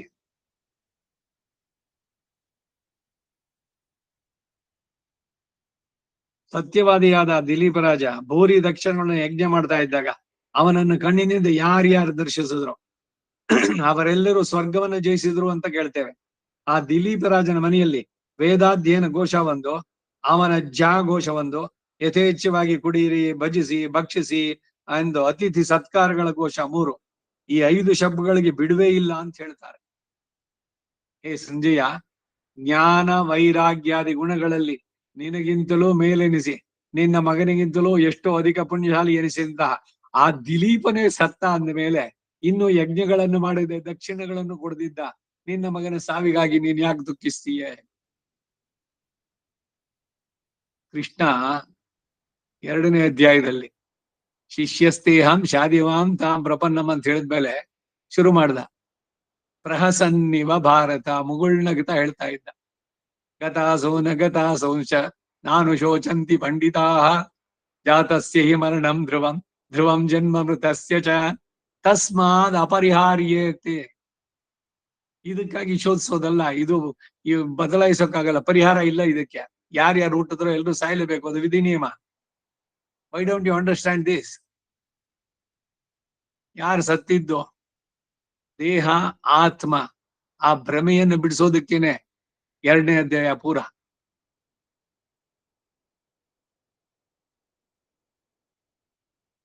ಇಲ್ಲಿಗೆ 61ನೇ ಅಧ್ಯಾಯ. ಅಷ್ಟಮೈಷಿ ಸಮೇತ ಶ್ರೀಕೃಷ್ಣಾಯ ಪರಬ್ರಹ್ಮಣೇ ನಮಃ. 62ನೇ ಅಧ್ಯಾಯ ಮಾಂಧಾತೃ, ಅವನ ಚರಿತ್ರೆ. ಅಷ್ಟಮೈಷಿ ಸಮೇತ ಶ್ರೀಕೃಷ್ಣಾಯ ಪರಬ್ರಹ್ಮಣೇ ನಮಃ. ನಾರದ ಸೃಂಜಯ ಇವರುಗಳ ಮಾತು, ಅದನ್ನ ಧರ್ಮರಾಜನಿಗೆ ವ್ಯಾಸ ಹೇಳ್ತಾ ಇರೋದು. ಅವ್ರು ಇದನ್ನೇ ಮಾಡಿದ್ದನ್ನೇ ಸಂವಾದ ಇಲ್ಲಿ ಮುಂದಕ್ಕೆ. ಹೇ ರಾಜ, ಯವನಾಶ್ವನ ಮಗನಾದ ಮಾಂಧಾತೃ ಎಂಬ ಚಕ್ರವರ್ತಿಯನ್ನು ಕೂಡ, ಅವನು ಕೂಡ ಸತ್ತ ಸುದ್ದಿಯನ್ನ ನಾವು ಕೇಳಿದೆವು. ಅವನ ಜನನ ಕಾಲದಲ್ಲಿ ಅಶ್ವಿನಿ ದೇವತೆಗಳು ತಂದೆಯ ಗರ್ಭದಲ್ಲಿದ್ದ ಅವನನ್ನ ಆ ತಂದೆಯ ದೇಹದ ಪಾರ್ಶ್ವ ಭಾಗದಿಂದ ಹೊರಕ್ಕೆ ಎಳೆದುದಾಗಿ ಹೇಳ್ತಾರೆ. ಈ ಮಾಂಧಾತೃವಿನ ತಂದೆಯಾದ ಯವನಾಶ್ವ ಬೇಟೆಗೆ ಹೋದಾಗ ಅವನ ಕುದುರೆಗಳು ಬಹಳವಾಗಿ ಬಳಲಿದ್ವು. ಅವನಿಗೂ ಬಹಳ ಬಾಯಾರಿಕೆ ತಲೆದೋರಿತ್ತು. ಮುಂದೆ ಒಂದು ಕಡೆ ಹೋಮಾಗ್ನಿಯಿಂದ ಹೊಗೆ ಇದ್ದದ್ದನ್ನು ಕಂಡು ಅದು ಋಷಿಗಳ ಯಜ್ಞಶಾಲೆ ಎಂದು ಅನುಮಾನಿಸಿ ಆ ಯಾಗಶಾಲೆಗೆ ಹೋಗಿ ಅಲ್ಲಿ ದಧಿಮಿಷ್ಟವಾಗಿ ಸಿದ್ಧಪಡಿಸಿದ್ದ ಹವಿಸ್ಸನ್ನ ಕಂಡ. ದಾಹದ ಆತರದಿಂದ ಅದನ್ನು ಕುಡಿದು ಬಿಟ್ಟ. ಇದು ಆ ಯವನಾಶನ ಹೊಟ್ಟೆಯಲ್ಲಿ ಸೂರ್ಯ ತೇಜಸ್ಸುಳ್ಳ ಒಂದು ಮಗುವಾಗಿ ಬೆಳೀತು. ಹೆಂಗಾಯ್ತು ಎಲ್ಲ ಅಂತ. ಆಗ ದೇವ ವೈದ್ಯರಾದ ಅಶ್ವಿನಿ ದೇವತೆಗಳೇ ಆ ರಾಜನ ಗರ್ಭದಿಂದ ಆ ಮಗುವನ್ನು ಹೊರಕ್ಕೆ ಸೆಳೆದಿಟ್ರು. ಪುರುಷ ಗರ್ಭದಿಂದ ಹುಟ್ಟಿದ ಆ ಮಗುವು ದಿವ್ಯ ತೇಜಸ್ಸಿನಿಂದ ಬೆಳಗುತ್ತಾ ತಂದೆಯ ಪಕ್ಕದಲ್ಲಿ ಮಲಗಿ ಆಹಾರಾರ್ಥವಾಗಿ ಎಳುತ್ತಾ ಇತ್ತು. ಆಗ ದೇವತೆಗಳೆಲ್ಲ ಚಿಂತಾಕುಲರಾಗಿ ಈ ಮಗುವು ಯಾರ ಹಾಲನ್ನು ಕುಡಿಯಬೇಕು ಎಂದು ಒಬ್ಬರಿಗೊಬ್ಬರು ಮಾತಾಡ್ಕೊಳ್ತಾ ಇದ್ರು. ಆಗ ದೇವೇಂದ್ರ ಈ ಮಗು ನನ್ನನ್ನು ಕುಡಿಯಲಿ ಎಂದು ಹೇಳಿ ಆ ಮಗುವಿನ ಬಾಯಿಯಲ್ಲಿ ತನ್ನ ಬೆರಳನ್ನು ಇಟ್ಟ. ಆಗ ಇಂದ್ರನ ಬೆರಳಿನಿಂದ ಅಮೃತ ಸ್ರವಿಸಿತು. ಇಂದ್ರನು ಆ ಮಗುವನ್ನು ಕುರಿತು ಮಾಂ ಧಾಸ್ಯತಿ ಅಂತ ಹೇಳಿದ್ದರಿಂದಲೇ ಅವನಿಗೆ ಮಾಂಧಾತ್ರ ಅಂತ ಹೆಸರು. ನೋಡಿ, ಕಥೆಗಳೆಲ್ಲ ಎಷ್ಟು ಆಶ್ಚರ್ಯವಾಗುತ್ತೆ. ಆಶ್ಚರ್ಯಕರವಾದ ಹೆಸರು ಮಾಂ ಧಾಸ್ಯತಿ, ಮಾಂಧಾತೃ. ಎಲ್ಲ ಇಕ್ಷ್ವಾಕು ವಂಶದಲ್ಲಿ ರಾಮನ ಹಿಂದಿನವರು ಇವರುಗಳೆಲ್ಲ. ವಂಶಾವಳಿಯನ್ನು ತೆಗೆದು ನೋಡಿ. ಆ ಮಗುವಿನ ಬಾಯಲ್ಲಿ ಇಂದ್ರನ ಬೆರಳನ್ನಿಟ್ಟಿರುವವರೆಗೆ ಅದರಿಂದ ಅಮೃತಧಾರೆಯು ಸ್ರವಿಸ್ತಾಲೇ ಇತ್ತು. ಹೀಗೆ ಆ ಮಗುವು ಅಮೃತ ಪಾನದಿಂದಲೇ ವೃದ್ಧಿ ಹೊಂದಿದ. ಇದರಿಂದ 12 ದಿನಗಳ ಒಳಗಾಗಿ ಅದು 12 ವರ್ಷದ ಬಾಲಕನಂತಾಯಿತು. ಆ ಕುಮಾರನು ಒಂದೇ ದಿನದಲ್ಲಿ ಸಮಸ್ತ ಭೂಮಿಯನ್ನು ಜಯಿಸಿ ವಶಪಡಿಸಿಕೊಂಡು ಧರ್ಮಾತ್ಮನು, ಧೈರ್ಯಶಾಲಿಯು, ವೀರನು, ಸತ್ಯಸಂಧ, ಜಿತೇಂದ್ರಿಯನಾಗಿ ಪ್ರಖ್ಯಾತಿಗೊಂಡ.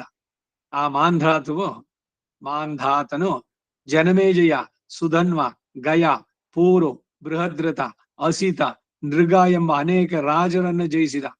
ಸೂರ್ಯನು ಉದಯಿಸುವ ಸ್ಥಳದಿಂದ ಹಿಡಿದು ಅಸ್ತಮಿಸುವವರೆಗೆ ಸ್ಥಳದವರೆಗೆ ಇರತಕ್ಕಂಥ ಸಮಸ್ತ ಭೂಭಾಗವು ಮಾಂಧಾತೃವಿನ ಕ್ಷೇತ್ರ ಎಂದು ಹೇಳಲ್ಪಡುತ್ತೆ. ಈ ಮಾಂಧಾತೃವು 100 ಅಶ್ವಮೇಧಗಳನ್ನ 100 ರಾಜಸೂಯಗಳನ್ನ ನಡೆಸಿ ಆ ಕಾಲದಲ್ಲಿ ಬ್ರಾಹ್ಮಣರಿಗೆ ಚಿನ್ನದ ಮತ್ತು ಪದ್ಮರಾಗದ ಗನಿ ಉಳ್ಳಂತಹ ವಿಶೇಷ ಜನ ಸಮೃದ್ಧಿ ಉಳ್ಳದ್ದಾಗಿ 100 ಯೋಜನಗಳ ವಿಸ್ತಾರವುಳ್ಳ ಮತ್ಸ್ಯಕ ದೇಶಗಳೆಂಬ ಭಾಗಗಳನ್ನೆಲ್ಲ ದಾನ ಮಾಡಿದ. ಅತ್ಯಂತ ರುಚಿಯಾಗಿಯೂ ನಾನಾ ವಿಧವಾಗಿಯೂ ಇರುವ ಭಕ್ಷ್ಯ ಭೋಜ್ಯಗಳನ್ನ, ಅನ್ನಗಳನ್ನು ಪರ್ವತದಂತೆ ರಾಶಿ ಮಾಡಿ ಬ್ರಾಹ್ಮಣ ಭೋಜನವನ್ನು ಮಾಡಿಸಿದ. ಆ ಬ್ರಾಹ್ಮಣರು ತಿಂದು ಮುಗಿಸಿದ ಅನ್ನವನ್ನ ತಿನ್ನುವುದಕ್ಕೂ ಅಲ್ಲಿ ಜನರು ಸಾಲದಂತೆ ಭೋಜ್ಯ ಪದಾರ್ಥಗಳು ನಿಂತು ಹೋದವು. ಆ ಕಾಲದಲ್ಲಿ ಅನ್ನರಾಶಿಗಳೆಂಬ ಪರ್ವತಗಳು, ತುಪ್ಪದ ಮಡುಗಳು ಎಲ್ಲೆಲ್ಲೂ ಕಾಣಿಸ್ತಾ ಇದ್ವು. ಎಲ್ಲ ಕತೆ ಉದ್ದಕ್ಕೂ ಹೇಳ್ಕೊಳ್ದು. ಬ್ರಾಹ್ಮಣರು ಭೋಜನ ಪ್ರಿಯ, ಏನು ಎಲ್ಲೋ ಅನ್ನ ಕೊಡ್ತಾರೆ ಅಥವಾ ಏನೋ ಸಕ್ತಾರೆ ಎಂದು ತಿಂದ್ಬಿಡ್ತಾ ಇರ್ಲಿಲ್ಲ. ಈ ಬ್ರಾಹ್ಮಣರು ಕೂಡ ಅವರ ಧರ್ಮವನ್ನ ಅತಿಕ್ರಮಿಸಿ ಹೋಗಿದ್ದಿಲ್ಲ. ಅಷ್ಟೇ ಶುದ್ಧವಾಗಿ ಮಾಡಿದ್ದು, ಭಗವದ್ ಅರ್ಪಿತವಾದದ್ದು, ಪ್ರಸಾದವಾಗಿ ಸ್ವೀಕಾರ ಮಾಡಿದ್ದು. ಅದನ್ನು ಗಮನಿಸಬೇಕಾದದ್ದು. ಯಾಕೆ ಈ ಊಟಕ್ಕೆ ಅಷ್ಟೊಂದು ಅಂತಂದ್ರೆ, ಒಬ್ಬ ಮನುಷ್ಯನಿಗೆ ನೀವು ಇಡೀ ಭೂಮಂಡಲ ಕೊಟ್ರೆ, ಆ ಚಂದ್ರಲೋಕನು ಕೊಟ್ಟಿದ್ರೆ ನಮಗ್ ಫ್ರೀ ಟೈಮ್ ನಲ್ಲಿ ಹೋಗ್ತಾ ಇದ್ವಿ 1-2 ದಿವಸ ಅಲ್ಲಿ ಇದ್ ಬರೋಕೆ ಅಂತ. ಅದೇ ಅನ್ನವನ್ನು ಕೊಟ್ರೆ ಅವನು ಎಷ್ಟು ತಿನ್ಬೋದು, ಬೇರೆಯವನಿಗಿಂತ ಇನ್ನೊಂದು 4 ತುತ್ತು ಹೆಚ್ಚಿಗೆ. ಆದ್ರೆ ಎಲ್ಲೋ ಒಂದು ಕಡೆನಲ್ಲಿ ಸಾಕು ಅಂತ ಹೇಳ್ಬೇಕು ಅವನು. ಅದಕ್ಕಾಗಿ ಅನ್ನದಾನ ಬಹಳ ಶ್ರೇಷ್ಠ ಅಂತ ಹೇಳುವಂತಹದ್ದು. ಆ ಕಾಲದಲ್ಲಿ ಅನ್ನರಾಶಿಗಳೆಂಬ ಪರ್ವತಗಳು, ತುಪ್ಪದ ಮಡುಗಳು, ತವ್ಯಗಳೆಂಬ ಕೆಸರಿನಿಂದಲೋ, ಮೊಸರೆಂಬ ನೊರೆಗಳಿಂದಲೋ, ಪಾಯಸಗಳೆಂಬ ನೀರಿನಿಂದಲೋ, ಜೇನು ಹಾಲು ಇವುಗಳ ಪ್ರವಾಹಗಳಿಂದ ಕೂಡಿದ ನದಿಗಳು ಅನ್ನರಾಶಿಗಳೆಂಬ ಪರ್ವತಗಳಲ್ಲಿ ಬಂದು ತಾಣಿಸ್ತಾ ಇದ್ವು. ಅವನ ಯಜ್ಞದಲ್ಲಿ ದೇವತೆಗಳು, ಅಸುರರು, ಮನುಷ್ಯರು, ಯಕ್ಷರು, ಗಂಧರ್ವರು, ಉರಗರು ಮುಂತಾಗಿ ಸಮಸ್ತರು ತೃಪ್ತರಾದರು. ಅಲ್ಲಿಗೆ ಬಂದು ನೆರೆದ ಬ್ರಾಹ್ಮಣರಲ್ಲಿ, ಋಷಿಗಳಲ್ಲಿ ಒಬ್ಬನಾದರೂ ವಿದ್ವಾಂಸನಲ್ಲದವನಿಲ್ಲ. ಎಲ್ಲರೂ ಕೂಡ ಬ್ರಹ್ಮವನ್ನು ತಿಳಿದವರು, ಎಲ್ಲರೂ ವೇದಾಂಗ ಪಾರಗತರು. ಅಲ್ಲಿ ಬೇಕಾದಷ್ಟು ಸಿಕ್ತು ಅಂತ ಸಿಕ್ಕಾಪಟ್ಟೆ ತಿಂದು ಹೊಟ್ಟೆ ನೂದಿಸ್ಕೊಂಡು ಅತ್ಯಾಶನಾದ ದೀಪಾನಾಥ್ ಈ ರೀತಿಯ ಪರಿಸ್ಥಿತಿ ಯಾರಿಗೂ ಬಂದಿರಲಿಲ್ಲ. ಅಜೀರ್ಣ ಮತ್ತೊಂದು ಅಂತ ಅವನು ಕೊಡ್ತಾನೆ ಅಂತ ಎಲ್ಲವನ್ನು ಕಬಳಿಸ್ಲಿಲ್ಲ.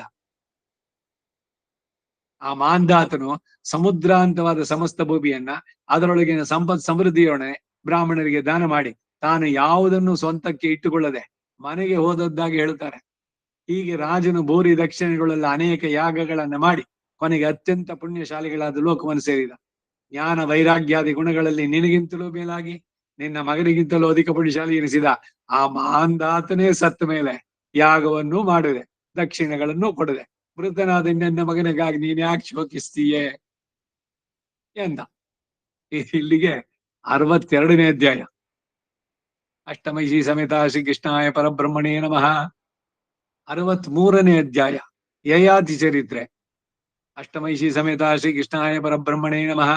ಹೇ ಸೃಂಜಯ, ನಹುಷ ಪುತ್ರನಾದಂತ ಯಯಾತಿಯು ಕೂಡ ಅವನು ಮೃತನಾದ ಅನ್ನೋದನ್ನ ನಾವು ಕೇಳ್ತೇವೆ. ಆ ಯಯಾತಿಯು ಸಮುದ್ರ ಪರ್ವತಗಳೊಡಗೂಡಿದ ಸಮಸ್ತ ಭೂಮಿಯನ್ನು ಜಯಿಸಿ ಶಮ್ಯ ಎಂಬ ದಂಡವನ್ನ ಎಸೆಯುವುದರಿಂದ ಅಳೆಯಲ್ಪಟ್ಟ ಭೂಪ್ರದೇಶದಲ್ಲಿ ಯಜ್ಞ ವೇದಿಕೆಗಳನ್ನ ನಿರ್ಮಿಸಿ ಅನೇಕ ಪುಣ್ಯ ಯಾಗಗಳನ್ನ ನಡೆಸಿದ. ಸಂಪೂರ್ಣ ದಕ್ಷಿಣೆಗಳನ್ನ ಕೊಟ್ಟ.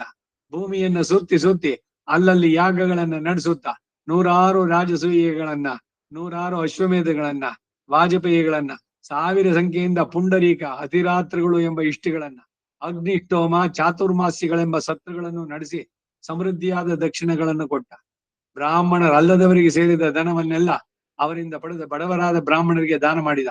ನದಿಗಳಲ್ಲಿ ಪವಿತ್ರವಾದ ಸರಸ್ವತಿ,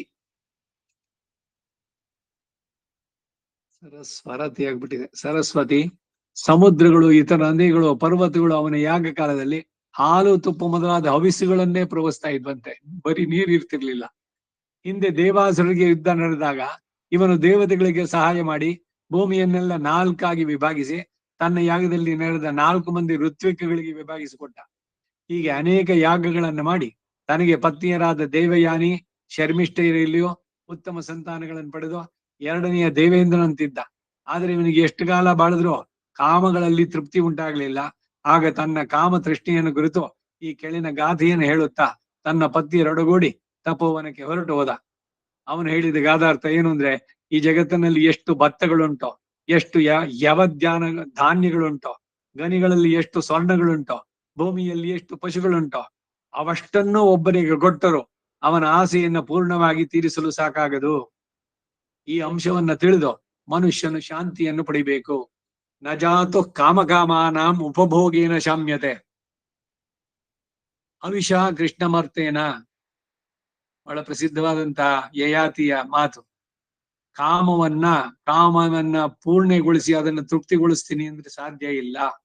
ಹೇಗೆ ಅಂತಂದ್ರೆ, ಈಗ ಬೆಂಕಿ ಎತ್ಕೊಂಡಿದೆ, ಬೇರೆ ನೀರ್ ಇರ್ಲಿಲ್ಲ, ಅಲ್ಲಿ ತುಪ್ಪನ್ ಸುಡ್ಬೋಣ ಅಂತ ತುಪ್ಪ ಸುರಿದ್ರೆ ಮೊದಲು ಒಂಚೂರು ಜ್ವಾಲೆ ಕಡಿಮೆ ಆಗತ್ತೆ, ಆಮೇಲೆ ಇನ್ನೂ ಪ್ರಖರವಾಗಿ ಬೆಳೆಯುತ್ತೆ. ಹಾಗೆ ಒಂದು ಡಿಸೈರ್ನ ಏನು ಅದು ತಿಂದ್ಬಿಟ್ಟು ಮುಗಿದಿದ ತಕ್ಷಣ ಆಗೋಯ್ತು ಇನ್ ಮುಂದಕ್ಕಿಲ್ಲ ಅಂತಿಲ್ಲ. ಅದು ಒಂದು ಚೂರು ತಿಂದಿದ್ದು ಮತ್ತೆ ಅದನ್ನ ತಿನ್ಬೇಕು ಅನ್ನೋದು ಹೆಚ್ಚಾಗಿ 10 100 ಇವನನ್ನ ತಿನ್ನದ ಕಡೆಗೆ. ಅದರಿಂದ ಕಾಮವನ್ನ ಜಯಿಸೋದು ಅಂದ್ರೆ ಹೇಗೆ? ಬಯಸಿ ಅನುಭವಿಸಿ ತೀರಿಸೋಕ್ ಆಗುದಿಲ್ಲ ಅನ್ನುವಂಥದ್ದು.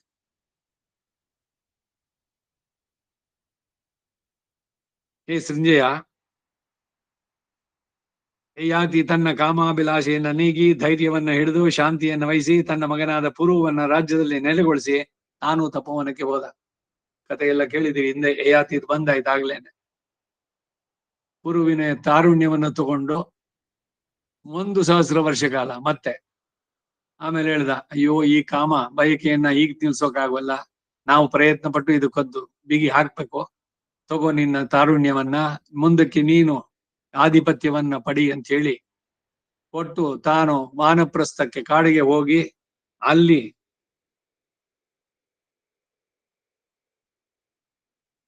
ದೇಹವನ್ನ ದಂಡಿಸಿ ಆತ್ಮದ ಉದ್ಧಾರ ಮಾಡ್ಕೊಂಡು ಹೋಗಿದ್ದು. ಆ ಯಯಾತಿನೇ ಸತ್ತ ಅಂದ ಮೇಲೆ ಸಂಜಯ ಜ್ಞಾನ ವೈರಾಗ್ಯಗಳಲ್ಲಿ ಮೇಲೆನಿಸಿ ನಿನ್ನ ಮಗನಿಗಿಂತಲೂ ಅಧಿಕ ಪುಣ್ಯಗಳನ್ನು ಮಾಡಿದ ಯಯಾತಿ, ಅವನಂತೆ ಯಜ್ಞಗಳನ್ನು ಮಾಡಿದ ದಕ್ಷಿಣಗಳನ್ನು ಕೊಡದ ನಿನ್ನ ಮಗನಿಗಾಗಿ ನೀನ್ ಯಾಕೆ ಚಿಂತಿಸ್ತೀಯಾ ಎಂದ. ಅಷ್ಟಮೈಷಿ ಸಮೇತ ಶ್ರೀ ಕೃಷ್ಣಾಯ ಪರಬ್ರಹ್ಮಣೇ ನಮಃ. 64ನೇ ಅಧ್ಯಾಯ ಅಂಬರೀಷನ ಚರಿತ್ರೆ. ಅಷ್ಟಮೈಷಿ ಸಮೇತ ಶ್ರೀ ಕೃಷ್ಣಾಯ ಪರಬ್ರಹ್ಮಣೇ ನಮಃ. ಹೇ ಸಂಜಯ, ನಾಭಾಗನ ಮಗನಾದ ಅಂಬರೀಷನು ಕೂಡ ಮೃತನಾದ ಅಂತ ನಾವು ಕೇಳ್ತೇವೆ. ಅವನು ತಾನು ಏಕಾಕಿಯಾಗಿ 10 ಲಕ್ಷ ರಾಜರೊಡನೆ ಯುದ್ಧ ಮಾಡಿ ಅವರನ್ನು ಜಯಿಸಿದ. ಯಾರ್ಯಾರು ಶರೀರ ಪಡೆದಿದ್ರೋ ಎಲ್ರೂ ಸಾಯೋದೇನೆ. ಇದೇ ನಿಜವಾದ ಸತ್ಯ. ಎಲ್ರೂ ಕೂಡ, ಅದು ದೇವನೋ ಮನುಷ್ಯನೋ ಸ್ಥಾವರವೋ ಕ್ರಿಮಿಕೀಟಗಳು ತಿರಿಯಕ್ಕೋ, ನಾಭಾಗನ ಮಗನಾದ ಅಂಬರೀಷ ಕೂಡ ಅವನು ಏಕಾಗಿಯಾಗಿ 10 ಲಕ್ಷ ರಾಜರೊಡನೆ ಯುದ್ಧ ಮಾಡಿ ಅವರನ್ನು ಜಯಿಸಿದ್ದ. ಅವನ ಯುದ್ಧದಲ್ಲಿ ಜಯಿಸಬೇಕೆಂಬ ಅಸ್ತ್ರ ಯುದ್ಧ ನಿಪುಣರಾದ ಅನೇಕ ಕ್ಷತ್ರಿಯರು ಕ್ರೂರ ವಾಕ್ಯಗಳನ್ನಾಡುತ್ತಾ ಸುತ್ತಲೂ ಆವರಿಸಿಕೊಂಡರು. ಆದರೆ ಅಂಬರೀಷನು ತನ್ನ ಶಕ್ತಿ, ಲಾಘವ, ಅಸ್ತ್ರ ಶಿಕ್ಷೆ, ಮಂತ್ರ, ಅಸ್ತ್ರಬಲ ಇವೆಲ್ಲವುಗಳಿಂದ ಅವರ ರಥಗಳನ್ನ, ಧ್ವಜಗಳನ್ನ, ಆಯುಧಗಳನ್ನ, ಖಡ್ಗ ಪ್ರಾಸಾದಿಗಳನ್ನ ಕತ್ತರಿಸಿ ಅವರನ್ನೆಲ್ಲ ಜಯಿಸಿದ. ಆಗ ಅವರು ವಿಫಲ ಪ್ರಯತ್ನರಾಗಿ ತಾವು ಬದುಕಿದ್ರೆ ಸಾಕು ಅಂತ ಹೇಳಿ ಅವನಲ್ಲಿಯ ಮೊರೆ ಹೊಕ್ಕಿ ಕೈ ಮುಗಿದು ನಾವು ನಿನ್ನಲ್ಲಿ ಶರಣಾಗತರು ಅಂತ ಹೇಳ್ಕೊಂಡ್ರು. ಆಗ ರಾಜನು ಅವರನ್ನೆಲ್ಲ ತನ್ನವರನ್ನಾಗಿ ಮಾಡಿಕೊಂಡು ಸಮಸ್ತ ಭೂಮಿಯನ್ನು ಜಯಿಸಿ ಭೂಮಿಯಲ್ಲಿ ಇಂದ್ರನಂತೆ ಐಶ್ವರ್ಯ ಸಂಭ್ರನಾಗಿ 100 ಯಜ್ಞಗಳನ್ನ ನಡೆಸಿದ ಅಂಬರೀಷ. ಆ ಯಜ್ಞದಲ್ಲಿ ಜನರೆಲ್ಲರೂ ಮೃಷ್ಟಾನ್ನ ಭೋಜನದಿಂದ ತೃಪ್ತರಾದರು. ಅವನ ಸತ್ಕಾರಗಳಿಂದ ಅನೇಕ ಬ್ರಾಹ್ಮಣರು ತೃಪ್ತರಾದರು. ಆ ಯಜ್ಞಕ್ಕಾಗಿ ಬಂದವರೆಲ್ಲ ಯಥೇಚ್ಛವಾಗಿ ಕಡುಬು, ಪೂರಿ, ದೋಸೆ, ಊರಣ ಕಡುಬು, ಚಕ್ಕುಲಿ, ದ್ರಾಕ್ಷಿ ಹಣ್ಣುಗಳಿಂದ ಪಕ್ವ ಮಾಡಿದ ದೊಡ್ಡ ದೊಡ್ಡ ಭಕ್ಷ್ಯಗಳು, ಒಳ್ಳೆ ರುಚಿ ರುಚಿಯಾಗಿ ಪಾಕ ಮಾಡಿದ ಅನ್ನಗಳು, ತವ್ವೆಗಳು, ಮದ್ಯಗಳು, ಅಪೂಪಗಳು, ದಾಳಂಬಿ ಮತ್ತು ದ್ರಾಕ್ಷಿ ರಸಗಳಿಂದ ಸೇರಿದ ಪಾನಕಗಳು, ಸಾಂಬಾರಗಳು, ಅತ್ಯಂತ ಮೃದುವಾಗಿಯೂ ರುಚಿಯಾಗಿಯೂ ಸುವಾಸನೆ ಉಳ್ಳದ್ದಾಗಿರುವ ಮೃಷ್ಟಾನ್ನ, ಹಾಲು, ತುಪ್ಪ, ಜೇನು, ಮೊಸರು ಮುಂತಾದ ರಸಗಳು, ರುಚಿ ರುಚಿಯಾದ ಹಣ್ಣು ಗಡ್ಡೆಗಳು ಇವುಗಳಿಂದ ತೃಪ್ತಿ ಹೊಂದಿದ್ರು. ಹಿಂದಿನವ್ರಿಗೆ ಗೊತ್ತಿರ್ಲಿಲ್ಲ ಏನೇನೋ ಭಕ್ಷಣಗಳು, ಹೊಸ ರುಚಿ ಅಡಿಗೆ ಏನೇನೋ ಹೊಸದಾಗಿ ಮಾಡಿದ್ರು. ಏನು ಹೊಸದು ಇವುಗಳ ಮುಂದೆನಾ? ಮದಕರಗಳಾದ ಪಾನದ್ರವ್ಯಗಳು ಪಾಪ ಹೇತು ಎಂದು ತಿಳಿದ್ರು ಅಲ್ಲಿ ಅನೇಕರು ಕೇವಲ ದೇಹ ಸುಖಾಪೇಕ್ಷಿಗಳಾಗಿ ಗಾನ ನರ್ತಗಳನ್ನೇ ಆ ಪಾನಗಳನ್ನೇ ಮೈಮರೆತು ಸೇವಿಸ್ತಾ ಇದ್ರು. ಹೀಗೆ ತಿಂದು ತಿಂದು ಮತ್ತರಾದ ಅನೇಕ ಜನರು ಸಂತೋಷದಿಂದ ಮೈಮರೆತು ಕುಣಿದಾಡುತ್ತಾ ರಾಜನನ್ನ ಸ್ತೋತ್ರಗಳನ್ನು ಗಾನರೂಪವಾಗಿ ಹಾಡ್ತಾ ಇದ್ರು. ಆ ಯಜ್ಞದಲ್ಲಿ ಅಂಬರೀಷ ಅಪರಿಮಿತವಾಗಿ ದಕ್ಷಿಣೆಗಳನ್ನು ಕೊಟ್ಟ. 10 ಲಕ್ಷ ಯಾಗಗಳನ್ನು ಮಾಡಿದ ರಾಜರನ್ನೇ ದಕ್ಷಿಣಿಯಾಗಿ ಕೊಟ್ಟ ಎಂದು ಹೇಳುತ್ತಾರೆ. ಆ ರಾಜರೆಲ್ಲ ಸುವರ್ಣ ಕವಚಗಳನ್ನು ಧರಿಸಿ ಶ್ವೇತ ಛತ್ರಗಳನ್ನ, ಚಾಮರಗಳನ್ನ ನಡೆಸಿಕೊಂಡು ಸುವರ್ಣ ರಥವನ್ನೇರಿ ತಮ್ಮ ಸಮಸ್ತ ಪರಿವಾರದೊಡನೆ ದಕ್ಷಿಣಾರೂಪವಾಗಿ ಬ್ರಾಹ್ಮಣರ ವಶರಾದರಂತೆ. ಮೂರ್ಧಾಭಿಷಿಕ್ತರಾದ 100 ಮಂದಿ ರಾಜರನ್ನ ಅವರ ಸೈನ್ಯ ಭಂಡಾರಗಳೊಡನೆ ಬ್ರಾಹ್ಮಣರ ವಶಕ್ಕೆ ಒಪ್ಪಿಸಿಕೊಟ್ಟ. ಏನಿದು ಬ್ರಾಹ್ಮಣರು ಕೊಟ್ಟಿದ್ದ ಇದು? ಬ್ರಾಹ್ಮಣನ ಹಿರಿಮೆಯನ್ನ ನೋಡಿ ಹೇಗೆ. ಆ ಅಂಬರೀಷನು ಕೊಟ್ಟ ಯಜ್ಞ ದಕ್ಷಿಣೆ ಎಂತೆ ಹಿಂದೆ ಯಾರೊಬ್ಬರು ದಕ್ಷಿಣೆಯನ್ನು ಕೊಟ್ಟದ್ದಿಲ್ಲ, ಮುಂದೆ ಕೊಡೋರು ಇಲ್ಲ. ಹೀಗೆಂದು ಅಂಬರೀಷನ ಔದಾರ್ಯವನ್ನ ಮಹರ್ಷಿಗಳೆಲ್ಲರೂ ಸ್ತುತಿಸ್ತಾ ಇದ್ರು. ಜ್ಞಾನ ವೈರಾಗ್ಯಾದಿಗಳಲ್ಲಿ ನಿನಗಿಂತಲೂ ನಿನ್ನ ಮಗನಿಗಿಂತಲೂ ಎಷ್ಟೋ ಮೇಲೆ ಇದ್ದ ಅಂಬರೀಷನೇ ಮೃತನಾದ ಅಂದ ಮೇಲೆ ಯಜ್ಞವನ್ನು ಮಾಡದೆ ದಕ್ಷಿಣೆಯನ್ನು ಕೊಡದೆ ಮೃತನಾದ ನಿನ್ನ ಮಗನಿಗಾಗಿ ನೀನು ದುಃಖಿಸೋದೇಕೆ ಎಂದ.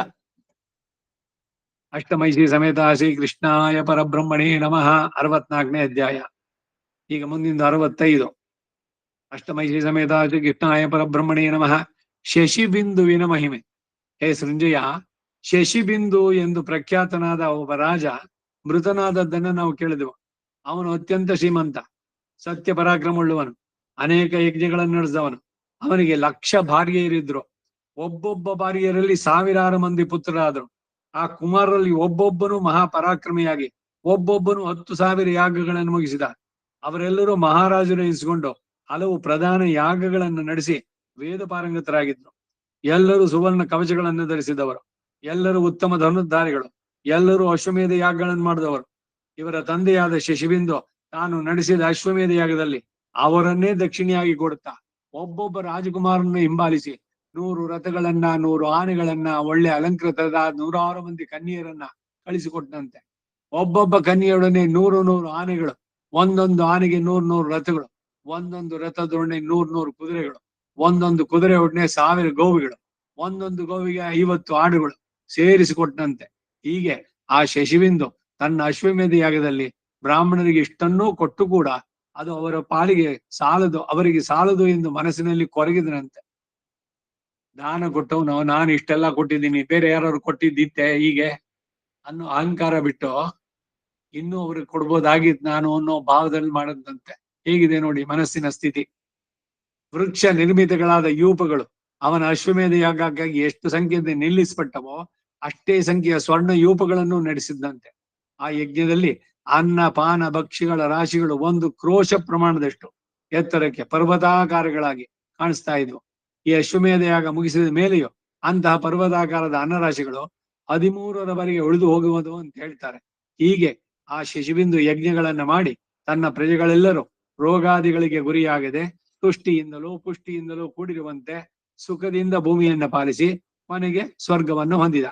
ಜ್ಞಾನ ವೈರಾಗ್ಯಗಳಲ್ಲಿ ನಿನಗಿಂತಲೂ ಮೇಲಾಗಿ ನಿನ್ನ ಮಗನಿಗಿಂತಲೂ ಅಧಿಕ ಪುಣ್ಯಶಾಲಿಯಾದ ರಾಜನೇ ಸತ್ತ ಎಂದ ಮೇಲೆ ಯಜ್ಞವನ್ನೂ ಮಾಡದೆ ದಕ್ಷಿಣೆಯನ್ನು ಕೊಡದೆ ಬಾಲ್ಯದಲ್ಲಿ ಸತ್ತ ನಿನ್ನ ಮಗನಿಗಾಗಿ ನೀನೇಕೆ ದುಃಖಿಸ್ತೀಯಾ ಎಂದ. ಇಲ್ಲಿಗೆ 65ನೇ ಅಧ್ಯಾಯ.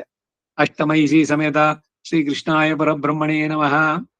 66ನೇ ಅಧ್ಯಾಯ ಗಾಯಾ ಚಕ್ರವರ್ತಿಯ ಮಹಿಮೆ. ಅಷ್ಟಮೈಷಿ ಸಮೇತ ಶ್ರೀ ಕೃಷ್ಣಾಯ ಪರಬ್ರಹ್ಮಣೇ ನಮಃ. ಹೇ ಸೃಂಜಯ, ಅಧೂರ್ತ ರಜಸ್ ಅವನ ಮಗನಾದ ಗಯ ಎಂಬ ರಾಜನು ಕೂಡ ಮೃತನಾದದ್ದನ್ನು ನಾವು ಕೇಳ್ತೇವೆ. ಅವನು 100 ವರ್ಷಗಳವರೆಗೆ ಯಜ್ಞಶೇಷವನ್ನಲ್ಲದೆ ಬೇರೊಂದನ್ನು ಭುಜಿಸ್ತಾ ಇರಲಿಲ್ಲ.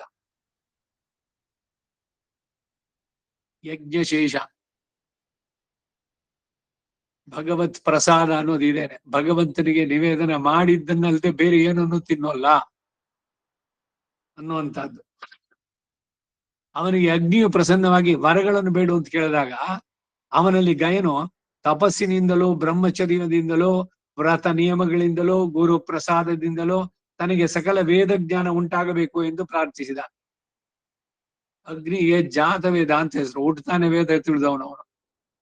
ವೇದಕ್ಕೆ ಆತ್ಮ ಈ ವೈನತೆಯ, ಇನ್ನೊಬ್ಬ ಭಗವಂತ. ಇವರೆಲ್ರಿಗೂ ವೇದ ತಾವಾಗಿ ಬರ್ತಾ ಇತ್ತು. ಆ ಗರುಡನ ಅಂಶಜರಾಗಿ ಹುಟ್ಟಿದವರು ವೈನತೆಯ ಅಂಶಜರು ಪೆರಿಯಾಳ್ವಾರ್. ಅದಕ್ಕೆ ಅವರೊಬ್ಬರಿಗೆ ಮಾತ್ರ ಅದು ಗುರುಮುಖ ಅನದಿತ್ಯ ಪ್ರಾಹ ವೇದಾನ್. ಗುರುಮುಖದಿಂದ ಕಲಿಯಿದೆ, ಸಕಲ ವೇದಗಳು ತಾನಾಗಿ ಬಂದಿತ್ತು. ಯಾಕೆಂದ್ರೆ ವೇದಾತ್ಮನಾದ ಗರುಡನೇ ಪೆರಿಯಾಳ್ವಾರ್ ವಿಷ್ಣು ಚಿತ್ತರ್ ಆಗಿ ಅವತರಿಸಿದ್ದು.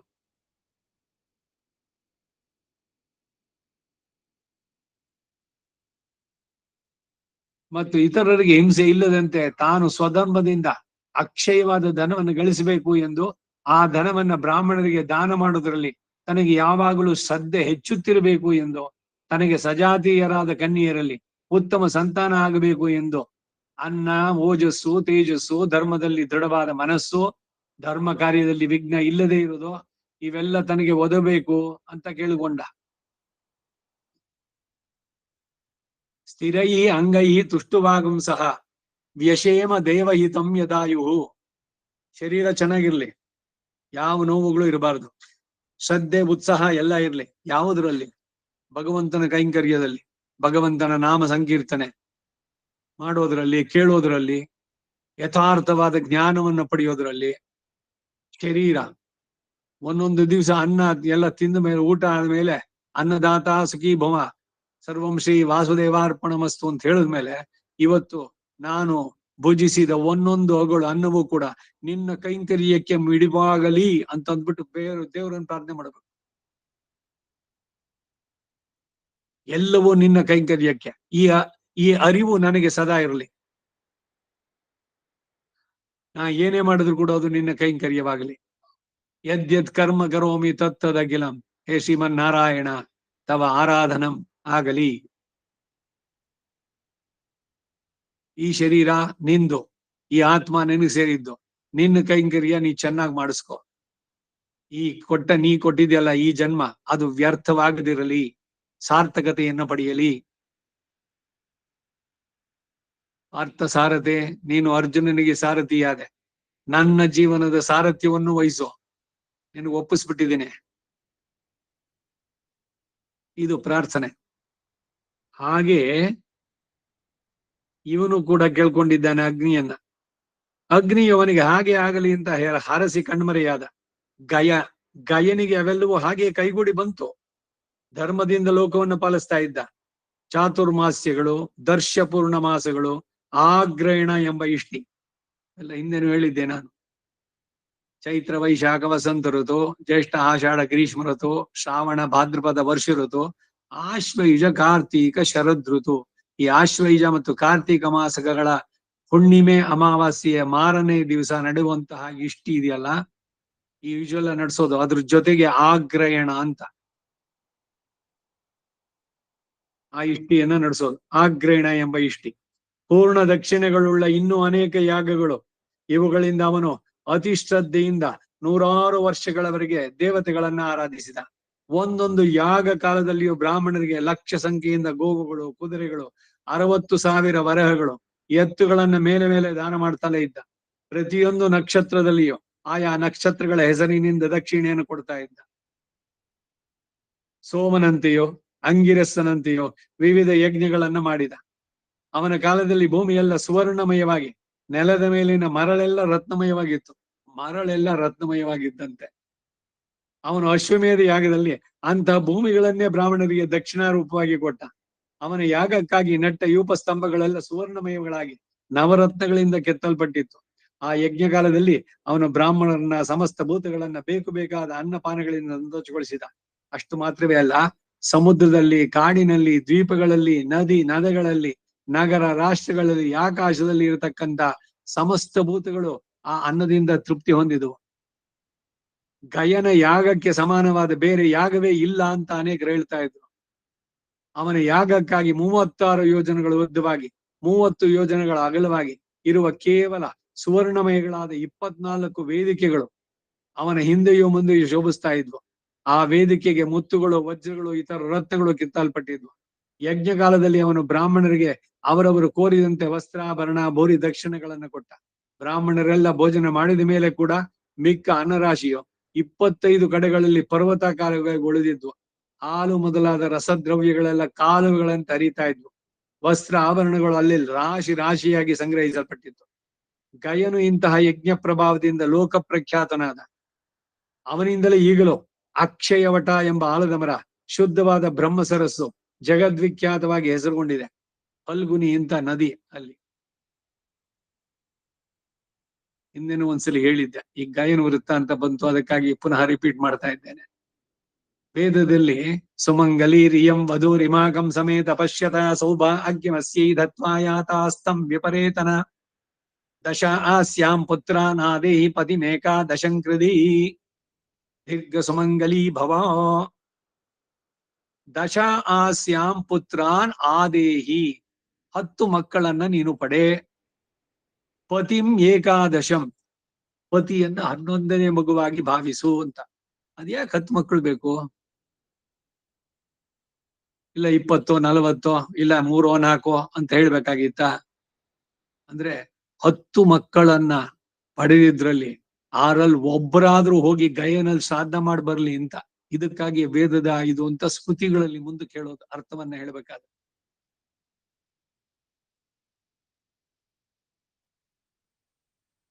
ಒಬ್ಬ ಹೋಗಿ ಅವನ ವಂಶದ ಇದರಲ್ಲಿ ಗಯನಲ್ಲಿ ಶ್ರಾದ್ದ ಮಾಡಿದ್ರೆ, ಈಗ ಯೂಶಲ್ ಆಗಿ ಎಲ್ಲೇ ಯಾವುದೇ ಸ್ಥಳದಲ್ಲಿ ಅವರವರ ಮನೆಯಲ್ಲಿ ನಡೆಸುತ್ತ ಕೂಡ ಇದಂ ಕ್ಷೇತ್ರಂ ಗಯಾ ಕ್ಷೇತ್ರಂ, ಅವರ ಮನೆಯೇ ಅವತ್ತು ಗಯೆ,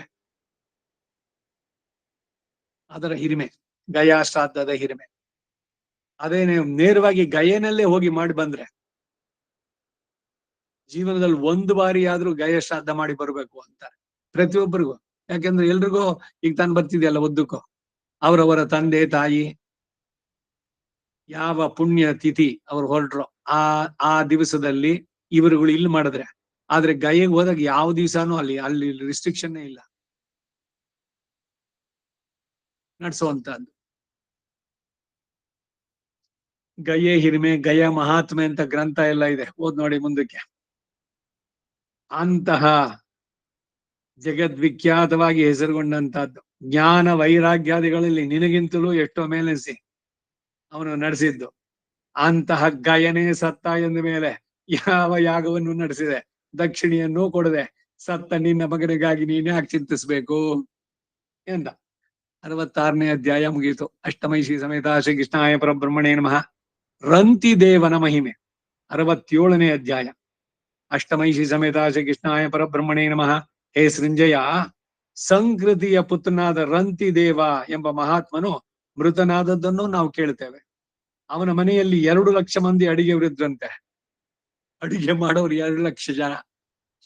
ಅಷ್ಟು ಮಂದಿಯೋ ಅವನ ಮನೆಗೆ ಬಂದ ಅತಿಥಿಗಳನ್ನ, ಬ್ರಾಹ್ಮಣರನ್ನ ಹಗಲು ರಾತ್ರಿ ಎನ್ನದೆ ಅಮೃತ ಸಮಾನವಾದ ಪಕ್ವಾನಗಳಿಂದ ಸಂತೋಷಗೊಳಿಸ್ತಾ ಇದ್ರು. ಅಡಿಗೆನವರೇ 2 ಲಕ್ಷ ಅಂದ್ರೆ ಇನ್ ಬರೋ ಜನಗಳೆಷ್ಟಿರ್ಬೋದು ಊಹೆ ಮಾಡ್ಕೊಳ್ಳಿ. ರಾವಣನ ತಂಗಿ ಶೂರ್ಪನಖಿ. ಶೂರ್ಪ ಅಂದ್ರೇನು? ಮೊರ. ಮೊರದ ಅಗಲ ಅವಳ ಉಗುರು. ಒಂದು ಉಗುರೇನೆ ಮೊರದ ಅಗಲ ಇದ್ರೆ ಅವಳ ಬೆರಳು ಎಷ್ಟು ಉದ್ದ ಇರಬೇಕು, ಆ ಕೈ ಹೇಗಿರ್ಬೇಕು, ಆ ಶರೀರ ಇನ್ನೆಷ್ಟು ದೊಡ್ಡದಾಗಿರ್ಬೇಕು. ಅವಳು ಶೂರ್ಪನಖಿ.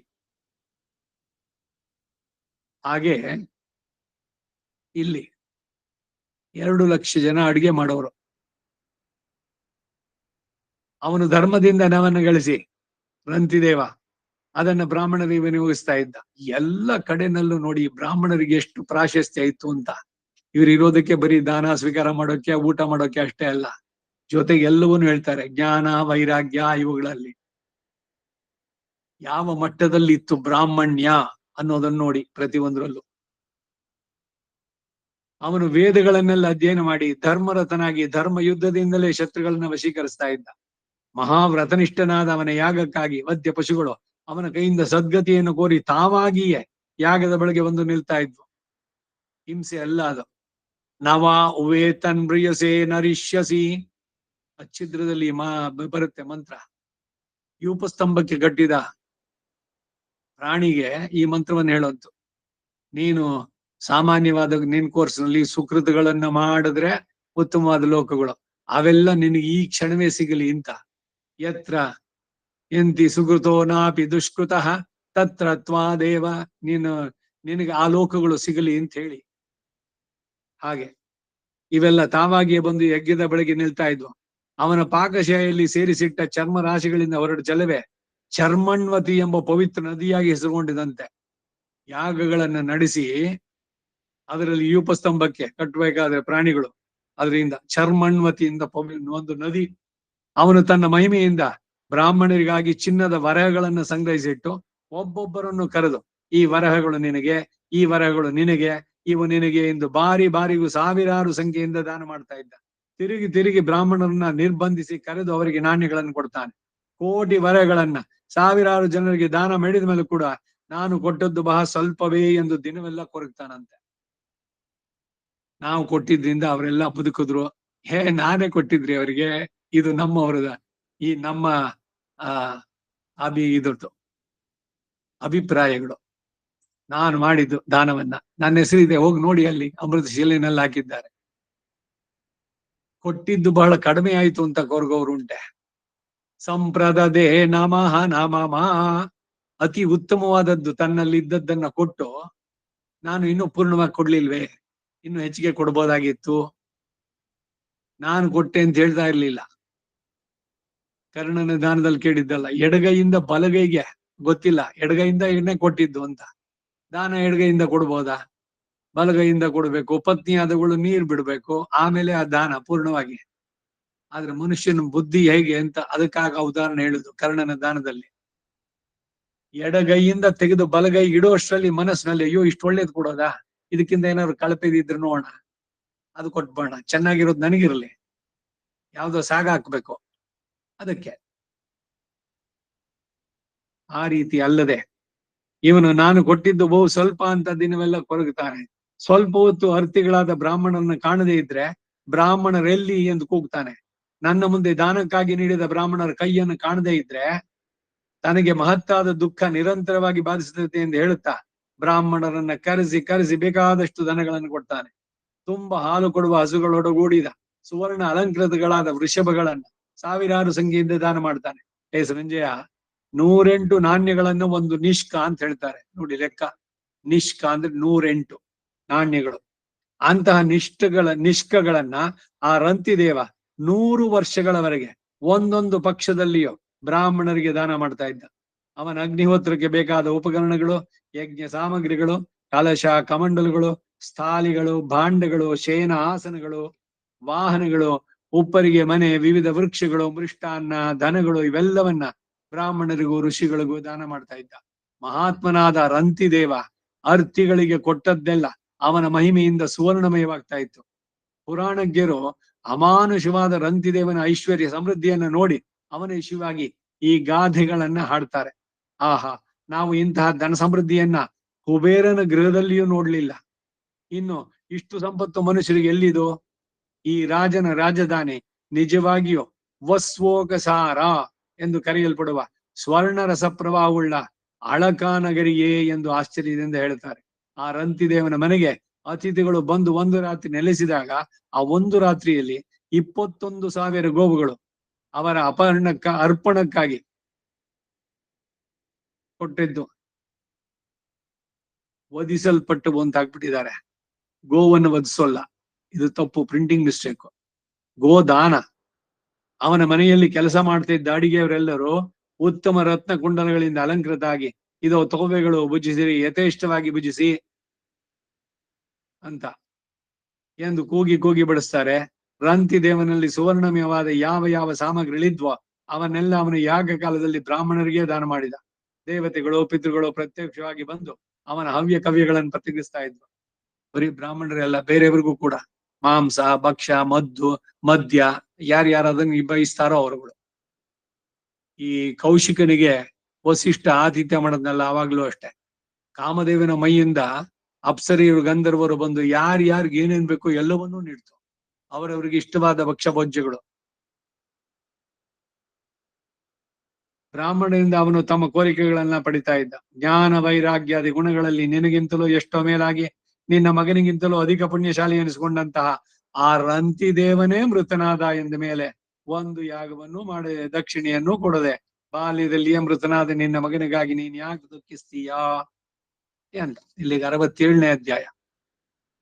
68ನೇ ಅಧ್ಯಾಯ ಭರತ ಚಕ್ರವರ್ತಿಯ ಮಹಿಮೆ. ಅಷ್ಟಮೈಷಿ ಸಮೇತ ಶ್ರೀಕೃಷ್ಣಾಯ ಪರಬ್ರಹ್ಮಣೇ ನಮಃ. 68. ಹೇ ಸೃಂಜಯ, ದುಷ್ಯಂತನ ಮಗನಾದ ಭರತನು ಮೃತನಾದ ಅನ್ನೋದನ್ನು ನಾವು ಕೇಳಿದ್ದೇವೆ. ಅವನಿಂದನೇ ಬಂದಿದ್ದು ಭಾರತ ವರ್ಷ. ಭರತಖಂಡ, ಭರತನಿಂದ ಭಾರತ, ಭಾರತ ವರ್ಷೆ ಅಲ್ಲ, ಭರತಖಂಡೇ ಶಕಾಬ್ದೇ ಮೇರೋಹೋ ದಕ್ಷಿಣೇ ಪಾರ್ಶ್ವೇ ಹೇಳೋದು ಸಂಕಲ್ಪದಲ್ಲಿ. ಇವನು ಭರತ ಇನ್ನೂ ಶಿಶುವಾಗಿದ್ದಾಗ ಕಾಡಿನಲ್ಲಿ ಬೆಳೀತಾ ಇರುವಾಗ್ಲೇ ಬೇರೊಬ್ಬರಿಗೆ ಸಾಧ್ಯವಲ್ಲದೆ ಎಷ್ಟೋ ಸಾಹಸ ಕಾರ್ಯಗಳನ್ನ ನಡೆಸಿದ್ದ. ನಖ ದಂಶಗಳನ್ನೇ ಆಯುಧವಾಗಿ ಉಳ್ಳಂತ ಸಿಂಹಗಳನ್ನೆಲ್ಲ ಅವನು ಕಾಡಿನಲ್ಲಿ ಎಳೆದಾಡುತ್ತಾ ಅವುಗಳನ್ನು ದುರ್ಬಗಳನ್ನಾಗಿ ಮಾಡಿ ಕಟ್ಟಾಗ್ತಾ ಇದ್ದ. ಕ್ರೂರ ವ್ಯಾಘ್ರಗಳನ್ನ ನಿಗ್ರಹಿಸಿ ತನ್ನ ವಶ ಮಾಡಿಕೊಳ್ತಾ ಇದ್ದ. ಅರಗಿನ ರಾಶಿಗಳಿಂದ ಕೂಡಿದ ಮಣಿಶಿಲೆಯ ಕಾಡುಗಳಂತೆ ಕೆಂಪು ಚುಕ್ಕಿಗಳಿಂದ ಭಯಂಕರ ಆಕಾರವುಳ್ಳ ಹೆಬ್ಬುಲಿಗಳನ್ನೆಲ್ಲ ಕಟ್ಟಿ ಹಾಕ್ತಾ ಇದ್ದ. ಮಹಾಬಲಾಢ್ಯಗಳಾದ ಕ್ರೂರ ಜಂತುಗಳನ್ನ, ದೃಢದೇಹವುಳ್ಳ ಕಾಡಾನೆಗಳನ್ನ ಅವುಗಳ ಕೋರ ದಾಡೆಗಳಲ್ಲಿ ಹಿಡಿದು ಎಳೆದಾಡುತ್ತಾ ಅವು ಬಾಯೊಣಗಿ ಹಿಂತಿರುಗುವಂತೆ ತನಗೆ ಅಡಗಿರುವಂತೆಯೂ ಮಾಡ್ತಾ ಇದ್ದ. ಮಹಾಬಲವುಳ್ಳ ಕಾಡೆಮ್ಮೆಗಳು, ಕೊಬ್ಬಿದ 106 ಸಿಂಹಗಳು, ಖಡ್ಗ ಮೃಗಗಳು, ಸುಮರಗಳೆಂಬ ಕಾಡು ಜಿಂಕೆಗಳು ಎಲ್ಲವನ್ನ ತನ್ನ ಇಷ್ಟ ಬಂದಂತೆ ಎಳೆದಾಡ್ತಿದ್ದ. ಇವನ ಕೈಗೆ ಸಿಕ್ಕಿಬಿದ್ದ ಆ ಕಾಡು ಮೃಗಗಳಿಗೆ ಬದುಕೋದೇ ಕಷ್ಟವಾಗಿ ಅವನಿಂದ ಬಂಧಿಸಪಟ್ಟು ಅವನು ಹೇಳಿದಂತೆ ಕೇಳ್ತಾ ಇದ್ವು. ದುಷ್ಯಂತನ ಮಗ ಭರತ. ಹೀಗೆ ಅವನು ವನಚರ ಪ್ರಾಣಿಗಳ ಕೊಬ್ಬನ್ನು ಅಡಗಿಸಿದ ಮೇಲೆ ಯಥೇಚ್ಛವಾಗಿ ಬಿಟ್ಟು ಬಿಡ್ತಾ ಇದ್ದ. ಇದರಿಂದ ಇವನಿಗೆ ಬ್ರಾಹ್ಮಣರು ಸರ್ವದಮನ ಅಂತ ಹೆಸರಿಟ್ಟು. ಭರತನಿಗೆ ಇನ್ನೊಂದು ಹೆಸರು ಸರ್ವದಮನ, ಎಲ್ಲವನ್ನೂ ದಮನ ಮಾಡ್ತಾ ಇದ್ದ. ಅವನ ತಾಯಿಯು ವನಮೃಗಗಳಲ್ಲಿ ಕನಿಕರದಿಂದ ಆ ಪ್ರಾಣಿಗಳನ್ನು ಕೊಲ್ಲಬೇಡ ಎಂದು ನಿರ್ಬಂಧಿಸ್ತಾ ಇದ್ದು. ಅಂತಹ ಬಾಲಕ ವಯಸ್ಸಿಗೆ ಬಂದ ಮೇಲೆ ರಾಜ್ಯಾಭಿಷಿಕ್ತನಾಗಿ ಯಮುನಾ ತೀರದಲ್ಲಿ 100 ಅಶ್ವಮೇಧ ಯಾಗವನ್ನ, ಉತ್ತಮ ದಕ್ಷಿಣಗಳೊಡನೆ ಗಂಗಾ ತೀರದಲ್ಲಿ 100 ಯಾಗಗಳನ್ನ ನಡೆಸಿದ. ಹೀಗೆ ಅವನು 1000 ಅಶ್ವಮೇಧ 100 ರಾಜಸೂಯಗಳು ಮುಗಿಸಿ ಶಕುಂತಲೆಯ ಮಗನಾದ ಭರತ ಹೀಗೆ ಅಗ್ನಿಷ್ಠೋಮ, ಅತಿರಾತ್ರ, ಉಕ್ಯ, ವಿಶ್ವಜಿತ್ ಮೊದಲಾದ ಇತರ ಯಜ್ಞಗಳಿಂದ, ಸಾವಿರಾರು ವಾಜಪೇಯಿಗಳಿಂದ ದೇವತೆಗಳನ್ನ ಹವಿಸಿನಿಂದಲೂ ಬ್ರಾಹ್ಮಣರನ್ನ ದನದಿಂದ ಸಂತೋಷಗೊಳಿಸಿದ. ಆ ಭರತನು ಕಣ್ವಮನಿಗೆ ಶುದ್ಧ ಸ್ವರ್ಣಮಯವಾದ ಸಹಸ್ರ ಪದ್ಮಗಳನ್ನ ದಾನವಾಗಿ ಕೊಟ್ಟ. ಆ ರಾಜನ ಯಜ್ಞ ಕಾಲದಲ್ಲಿ 100 ಪಾಲು ಎತ್ತರದ ಸುವರ್ಣ ಯೂಪಗಳು ಇಂದ್ರಾದಿ ದೇವತೆಗಳಿಂದಲೂ ಉತ್ತಮ ಬ್ರಾಹ್ಮಣರುಗಳಿಂದಲೂ ಸ್ವತಃ ನಿಲ್ಲಿಸಲ್ಪಡ್ತಾ ಇದ್ವು. ಅವನು ತನ್ನ ಯಾಗ ಕಾಲದಲ್ಲಿ ಸುವರ್ಣ ಅಲಂಕೃತಗಳಾದ ಆನೆ, ಕುದುರೆ, ಒಂಟೆ, ಆಡು, ಕುರಿ, ದಾಸ ದಾಸಿಯರು, ಒಳ್ಳೆ ಹಾಲು ಕರೆತೆಕ್ಕ ಗೋವುಗಳು ಇವೆಲ್ಲವನ್ನ ಅಪರಿಮಿತವಾಗಿ ಬ್ರಾಹ್ಮಣರಿಗೆ ದಾನ ಮಾಡಿದ. ಅವರವರು ಕೋರಿದ ದಾನ ಧಾನ್ಯಗಳು, ಫಲವತ್ತಾದ ಕ್ಷೇತ್ರಗಳು, ವಿವಿಧ ವಸ್ತ್ರ ಆಭರಣಾದಿಗಳು ಲಕ್ಷ ಕೋಟಿ ಸಹಸ್ರ ಸಂಖ್ಯೆಗಳಿಂದ ಬ್ರಾಹ್ಮಣರಿಗೆ ದಾನ ಮಾಡಿದ. ಆತನಾದರೂ ದೊಡ್ಡ ಚಕ್ರವರ್ತಿ, ಧೀರ ಮನಸ್ಸುಳ್ಳವನು, ಯಾರಿಂದಲೂ ಪರಾಜಿತನಾಗದೆ ಶತ್ರುಗಳನ್ನೆಲ್ಲ ಜಯಿಸಿದವನು. ಜ್ಞಾನಾದಿ ಗುಣಗಳಲ್ಲಿ ನಿನಗಿಂತಲೂ ಮೇಲೆನಿಸಿ ನಿನ್ನ ಮಗನಿಗಿಂತಲೂ ಅಧಿಕ ಪುಣ್ಯಶಾಲಿ ಎನಿಸಿದ ಭರತನೇ ಸತ್ತ ಅಂದ ಮೇಲೆ ಯಾವುದೊಂದು ಯಾಗವನ್ನು ಮಾಡದೆ, ದಕ್ಷಿಣೆಯನ್ನು ಕೊಡದೆ ಮೃತನಾದ ನಿನ್ನ ಮಗನಿಗಾಗಿ ನೀನ್ ಯಾಕೆ ದುಃಖಿಸ್ತೀಯಾ ಅಂದ. ಇಲ್ಲಿಗೆ 68ನೇ ಅಧ್ಯಾಯ. ಮುಂದೆ ಪೃಥು ಚಕ್ರವರ್ತಿ 69ನೇ ಅಧ್ಯಾಯ. ಇದನ್ನ ಮುಂದಿನ ವಾರ ನೋಡೋಣ. ವಸುದೇವ ಸುತಂ ದೇವಂ ಕಂಸ ಜಾಣೂರಮರ್ದನಂ ದೇವಕೀ ಪರಮಾನಂದಂ ಕೃಷ್ಣಂ ವಂದೇ ಜಗದ್ಗುರುಂ ಕವಿತಾರ್ಕಿಕ ಸಿಂಹಾಯ ಕಲ್ಯಾಣ ಗುಣಶಾಲಿನೇ ಶ್ರೀಮತೆ ವೆಂಕಟೇಶಾಯ ವೇದಾಂತ ಗುರವೇ ನಮಃ. ಸರ್ವಂ ಶ್ರೀ ವಾಸುದೇವಾರ್ಪಣಮಸ್ತು.